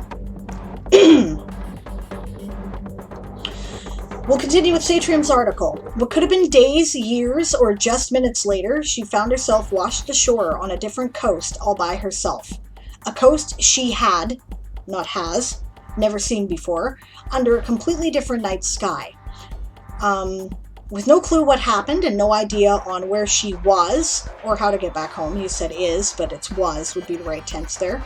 She headed towards the biggest city nearby, hoping to find someone, anyone, who might be able to help her find the others and a way back home. Oh, thank you for the dingies! Thanks, Stretch! You're amazing! Yay! You guys are really nice. Thank you very much for the birthday bits. They're very cool. I really appreciate it. Okay. With no clue what okay, yeah. Anyone to get back home. Okay. I would delete home in that sentence at the last of it. With no clue what happened and no idea on where she was or how to get back home, she headed towards the biggest city nearby, hoping to find someone, anyone, probably need a comma there too, right, who might be able to help her find the others and a way back. Arriving in Mithros, she quickly learned about a group called the Prophesied Heroes, who apparently already had saved the city in the past. So with no one else to turn to, she turned to those heroes, hoping to find help there. Heroes is actually spelled like, is it? Is it freezing big time on this end? Is it freezing for you guys?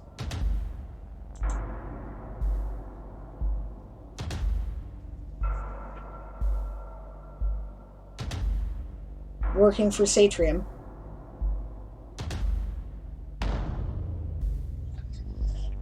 Looks fine on my stream manager. Was it freezing because of the bits? Because sometimes it slows it for a bit when bits or anything come up. And you just noticed a spelling mistake? Okay, I won't type it in for you then.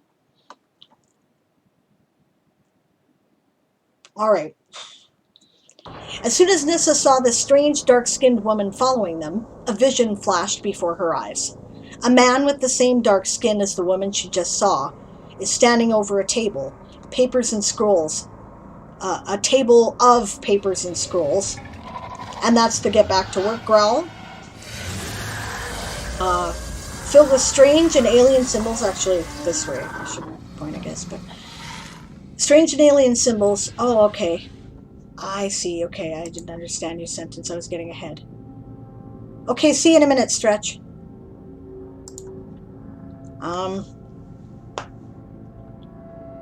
Papers and scrolls,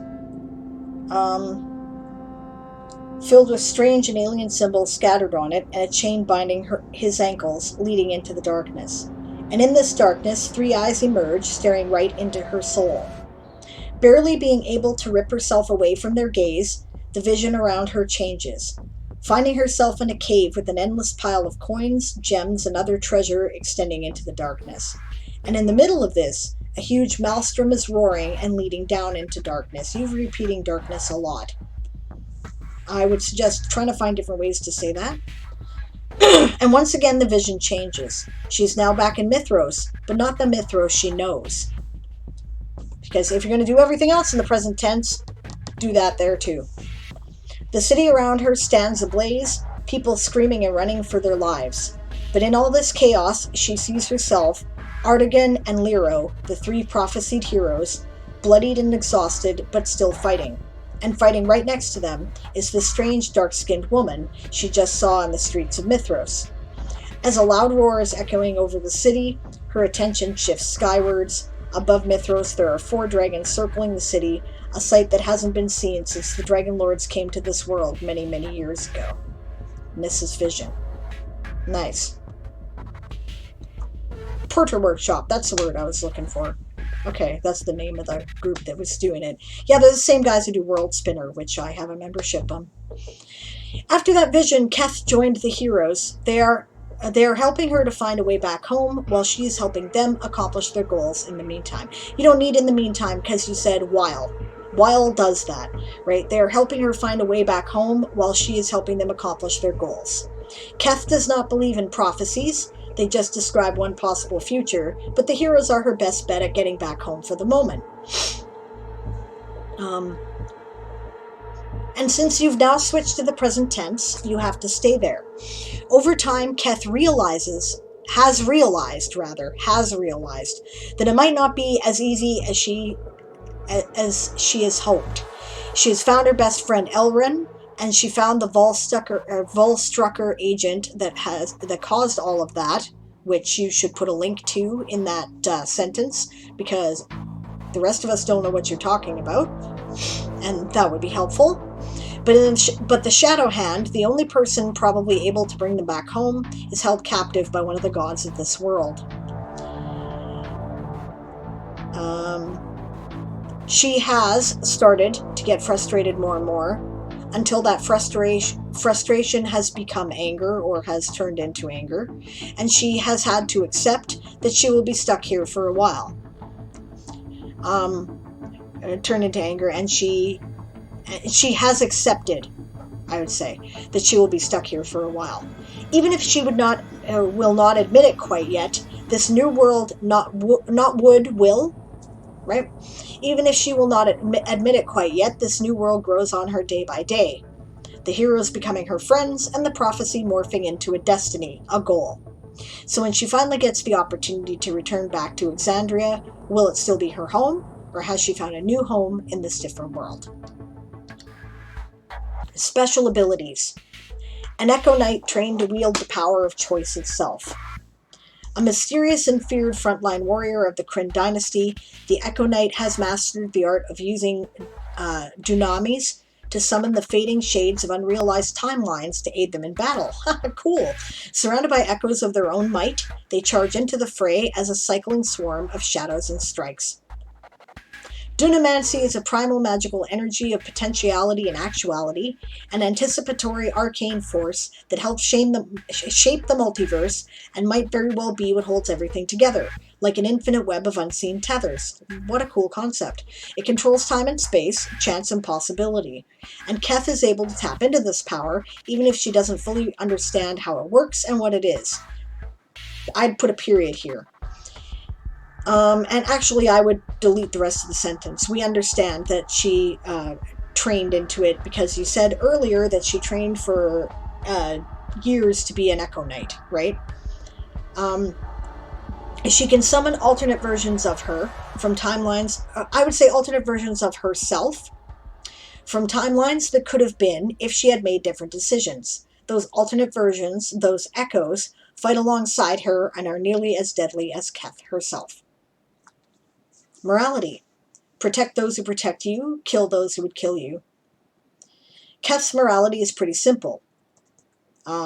Semicolon. You help her, comma, she helps you. You hurt her, comma, she hurts you.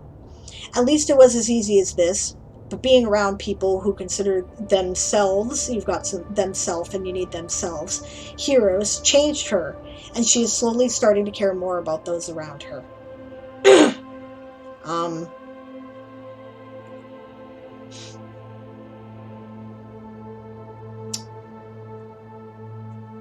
There might be a different way to say that is a little smoother, but nothing's coming to me right now. But one thing will never change. She protects her friends at all costs, and if costs, plural, you need an S. And if necessary, I would say comma after costs. And if necessary, comma, she will even run into certain death for them. If someone hurts her friends, they will have a really bad time. I like that. Philosophy. Everybody is the architect of their own path. Her philosophy, comma, on the other hand, is a bit more complicated. As an Echo Knight, she relies on alternate versions of herself in combat. She relies on timelines that could have been. In essence, she relies on possibility and freedom of choice. She thinks that, I would say rather than putting a comma there, she thinks that something like destiny does not exist, and everybody forges their own path through their life. We got molded into the personalities we are by the choices we made, not by our heritage or by gods and other powerful beings. Faith, the Luxon, the light, the first radiance. Luxon beacon, that's pretty. The Kryn dynasty believes that the Luxon came to Exandria when it was a cold, dark, empty world before the other gods existed. Alone, it embraced the lifeless place, destroying its own body. Its destruction brought light and life to the world and gave birth to the elements. Later on, the Kryn dynasty found ancient artifacts, parts of the Luxon, and called them beacons. Keth was raised in the faith of the Luxon, but it was never really a big part of her life, at least until she started her training as an Echo Knight, comma, and even more so after she got consecuted. Keth isn't sure if the Luxon is a real god or something else, but she has a firm opinion on what it stands for. In her mind, the Luxon stands for possibility and freedom of choice, allowing consecuted souls to live multiple lives. You don't need a comma after souls. Learning from their own choices every single time, comma should go there, and growing stronger because of it. Actually, I would say it allows consecuted souls to live multiple lives, learn from their own choices every single time, comma, and grow stronger because of it. It allows mages to alter chance and time around them, comma, and it allows her to access the fleeting energy of timelines that could have been, summoning echoes of herself to aid her in battle. You don't need that. Delete summoning echoes of herself to aid her in battle. You already said that before. We already know what the ability does, right? It allows her to access the fleeting energy of timelines that could have been. We get the idea. Sufficient. Whatever the Luxon is, it helps her in battle, and it ensures that, delete her, you don't need that there, and ensures that nobody other than herself controls her life, and this is all that counts. Keth's backstory depends on the work of Matthew Mercer, who created the world of Exandria and everything within it. All the places and some of the characters described in Keth's backstory are taken from there. I would love a link to where this work is. This is cool. I like this character. She's complex. She's remarkably cynical for a person who has been so touched by faith. I like the version of her from an unrealized timeline. I really like the different, the gallery that you've got here. That's a good use of a gallery. I like her image too. I like, she has a very expressive face. She's got kind of a Mona Lisa smile. You don't really know what she's thinking. That is very cool.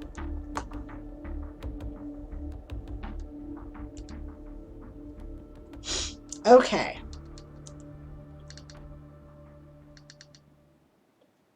Now I had one more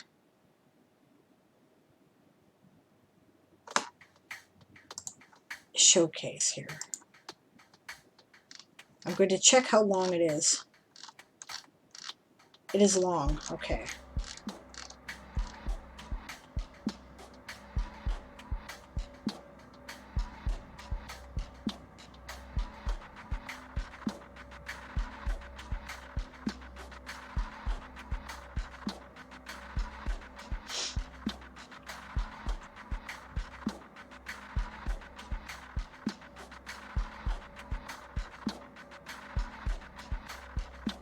That's not that long. Okay, let's do it. Act 1. Scene 1. I don't know what EXT stands for. X Tower of Babel, day. Background, cloudy sky with some blue patches. This is James' meta introduction article.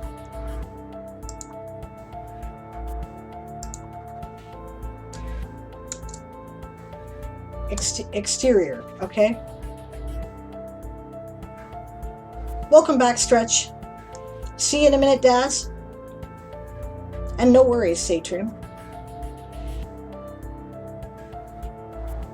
So in essence, remove duplicity. Yeah, the reader is smart. You only need to tell them things once. They can figure it out from there.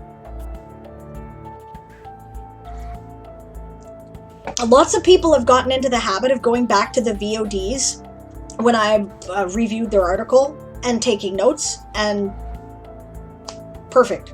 So, you know, just kind of remember where it was that I quit, and then you can cycle back. Right? I think it took about 20 minutes, maybe half an hour to do the article. So, you know, that'll give you an idea where to start. Won't be the first time someone's done that. The concept is not mine. Sadly, can't claim it, says Satrium. Gotcha. I like it. Okay, wait a minute. Daz has poetry here.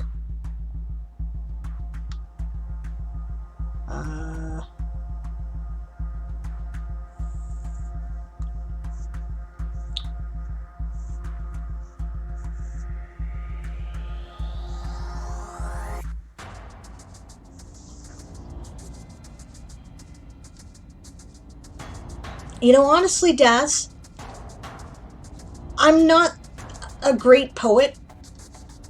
Eli and Author Goddess are both poets more than I am. You may want to ask them for an edit. I stalked upon a hill to rest, and a tree appeared upon its crest.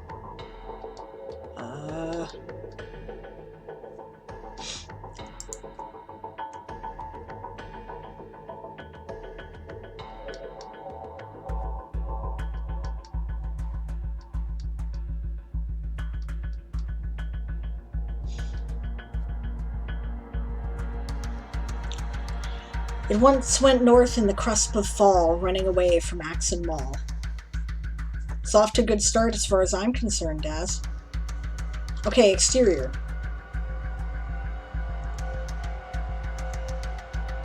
Okay.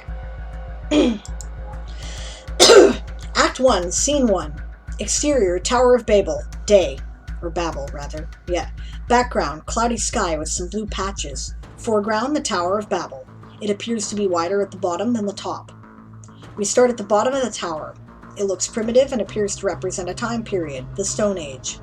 A few people sit around a campfire. They are wearing furs. The camera zooms in on the tower and appears to go up the tower. As doing so, the architectural style changes with each age. Scene 2, exterior, first layers. Iron Age to Middle Ages, day. The Iron Age looks particularly Roman. We hear and see marching Roman soldiers upon a Roman road. Whoop, just 1 second here. I am being called. I'll be right back.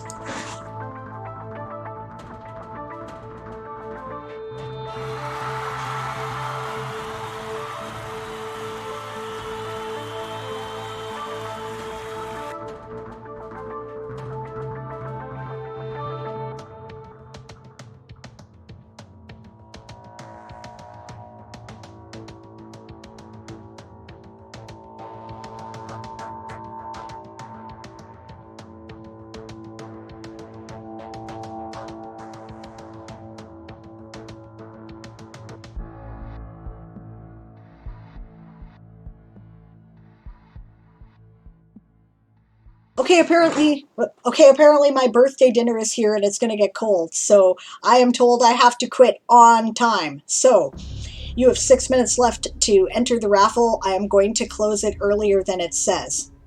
So, get in on it if you're getting in on it.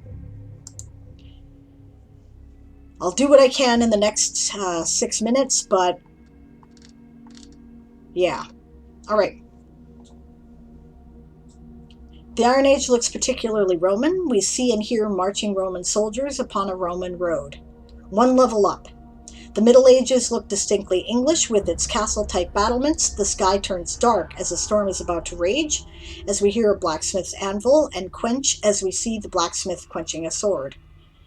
Before we pass all parts of the medieval period, we hear a rat squeak and see the storm rage. I'm not doing an edit, James. I'm sorry, I don't have time. There is some stuff that could be done with, like, punctuation, but, I mean, it's a script anyway, so it's not quite as important. Scene 3, exterior, fourth layer, Renaissance, day. The next is the Renaissance. We hear paintbrushes on canvas and ships creaking in the breeze. The clouds in the background have miraculously dissipated. While the storm is over, there is some cloud, but they are white and wispy. We see a typical trading port with period ships being docked and wares being unloaded. The screen dims out, but not cut to black. Scene 4, interior factory, midday. We hear and see industrial machines driven by steam and hear repetitive piston sounds. It must be the industrial period. Link to stationary steam engine. The camera pulls out to see this section of the tower. This part of the tower is creating a large amount of pollution. This part of the tower looks Victorian. Scene 5, exterior, skies, evening. As we reach the next part, we hear rapid gunfire. As we hear this, a Spitfire comes from behind the tower, flies towards the camera, and fires. The Spitfire flies out of shot as the viewer assumes humanity has reached the Second World War. Scene 6, exterior street, mid-20th century. As we reach the next part, the tower is now made of concrete. It looks like an eyesore. We hear a dot matrix printer. Then we hear and see a page being ripped off. Are we looking through a window for this? I imagine we must be. Scene 7, interior service room, day, or server room, day. Next we see a server bank with its green lights flickering. The Tower of Babel looks like it's made out of glass and steel. Interior house. We see a person typing on a CRT computer and order food. They hear a doorbell and get up. Once they return with their pizza. The computer monitor has been replaced with an LCD flat screen. Scene 8, interior house. Next, our screen changes and the light dims as we see a biological virus revolves on the LCD screen. The camera pans right and out of the window. Exterior street, day. The scene looks glum as every generic person is wearing a mask. The sky is overcast and depressing looking. It looks like the storm has returned. Scene 9, exterior street, day. As the blue sky breaks through the clouds, we see people wearing more stylish clothing and no masks. It appears to be more in the future. The camera looks over someone's shoulder as we see a video of a rocket take off on their smartphone. Scene 10, exterior, space. Cut to see the rocket leave Earth into the inky blackness. On a manned Mars colony. This looks impressive for a Mars base. Someone is reading an e-book that appears to be near the end and is historical in nature. Once they put the device down, they look pleased and proud. Okay. Act 2, if it'll ever scroll down. Scene 11, exterior Tower of Babel, midday. Back to work for those of you squinting, except we're going to be ending momentarily. We cut back to the Tower of Babel. The top looks futuristic. It is almost hard to tell how far into the future the tip of the tower is. The camera holds the frame as if to ponder this. Once time is continued, we see the tower again. A section of the tower breaks and falls. The new top is back in the industrial age. Nice. This is well done. I'm getting a real picture of the history of your world from this. And giving us the touchstones like the Spitfire and the steam engine and the dot matrix printer and then the masks. Fantastic. Scene 12, exterior Tower of Babel, evening. The camera appears to go above the tower and fly off at great speed. Exterior, the city, midday. When it finally slows to a gentle pace, we see a city. Like the new top of the Tower of Babel, it looks Victorian. The city is in a circle. Some parts appear to have electric streetlights, although flickering. A section of the city at 7 o'clock has a blackout. Pollution seems to be coming out of the central ring of 5, whatever that is. The camera zooms in on the city at 4 o'clock position. Seeing that we are now looking at Zone 4, the second to last zone.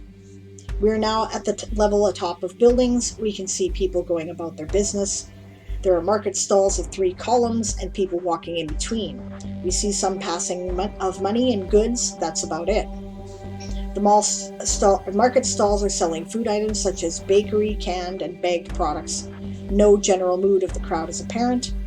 Lastly, the camera moves to eye level. The screen darkens to black. Finn. Neat. That is right clever. What? Uh-oh. Is the anvil down?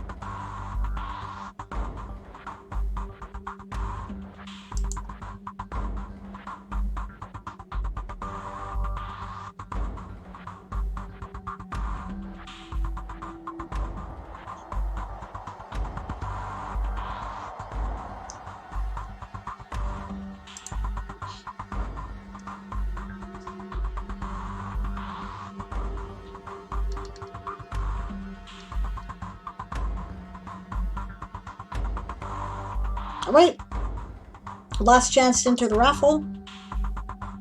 I completely missed the poet in chat thanks to Twitch twitching.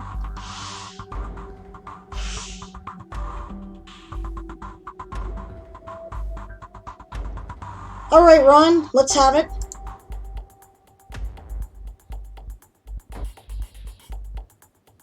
Ron says, hi, I hope what I'm about to ask isn't either against the rules and makes you think I'm a horrible person. I might, but let's have it.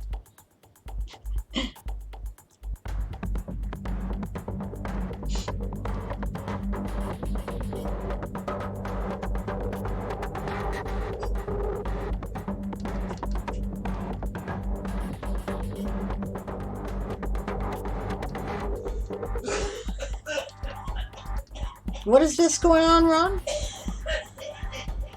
Coffee says to Ron a timeline, when to finish writing, when to edit, when to publish, who takes care of editing, hire an editor, etc. Gathering that information together should help in finding someone to work with.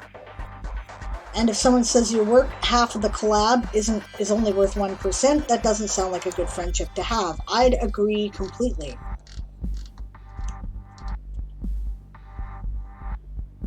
That's great, James. I liked that quite a lot.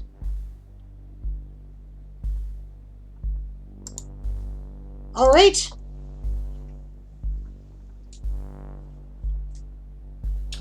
And we are about to close the raffle because they told me get out there because they have food for me. So I am going to get food. It's my birthday dinner. We are having Indian food. There would only be like, or it could be a fish plate. I asked for either sushi or Indian food. So it's our tradition in our house that whoever's birthday it is gets to decide what people are eating and what we're doing. All right. Closing entries. We only had 1 minute 40 seconds left anyway, technically.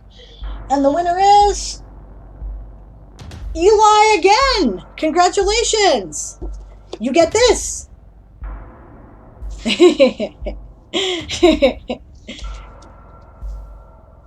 It will be signed and sent to you. If you want to cover the extra shipping, right, then I could probably send it to Author Goddess and get her to sign it too. I haven't warned her about this, but I probably could because she also has a story in this.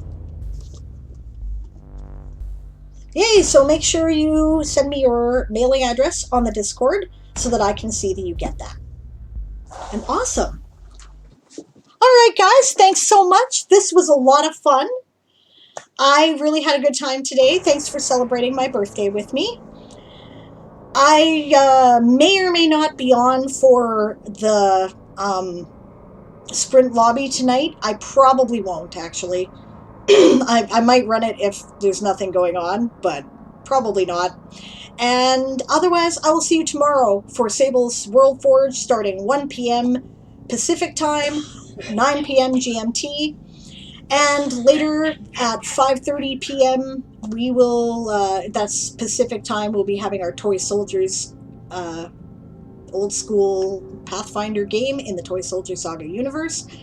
And so that starts, let's see, 5:30 Pacific time is what? 1:30 a.m. GMT. And in the meantime, I think it's coffee we're rating, isn't it? So let's see here. Oh, I gotta go on to the next thingy here. Yes. Oh, Shy Red Fox is also up. Do you know what? I love coffee, but I'm gonna raid Shy Red Fox because I never get the chance to, and we raid coffee a lot just because of the way the time slots work out. So make sure to check out coffee. You guys all know coffee. I'm going to put her link in the chat anyway in case you're new to the stream, because I did see some newer faces today.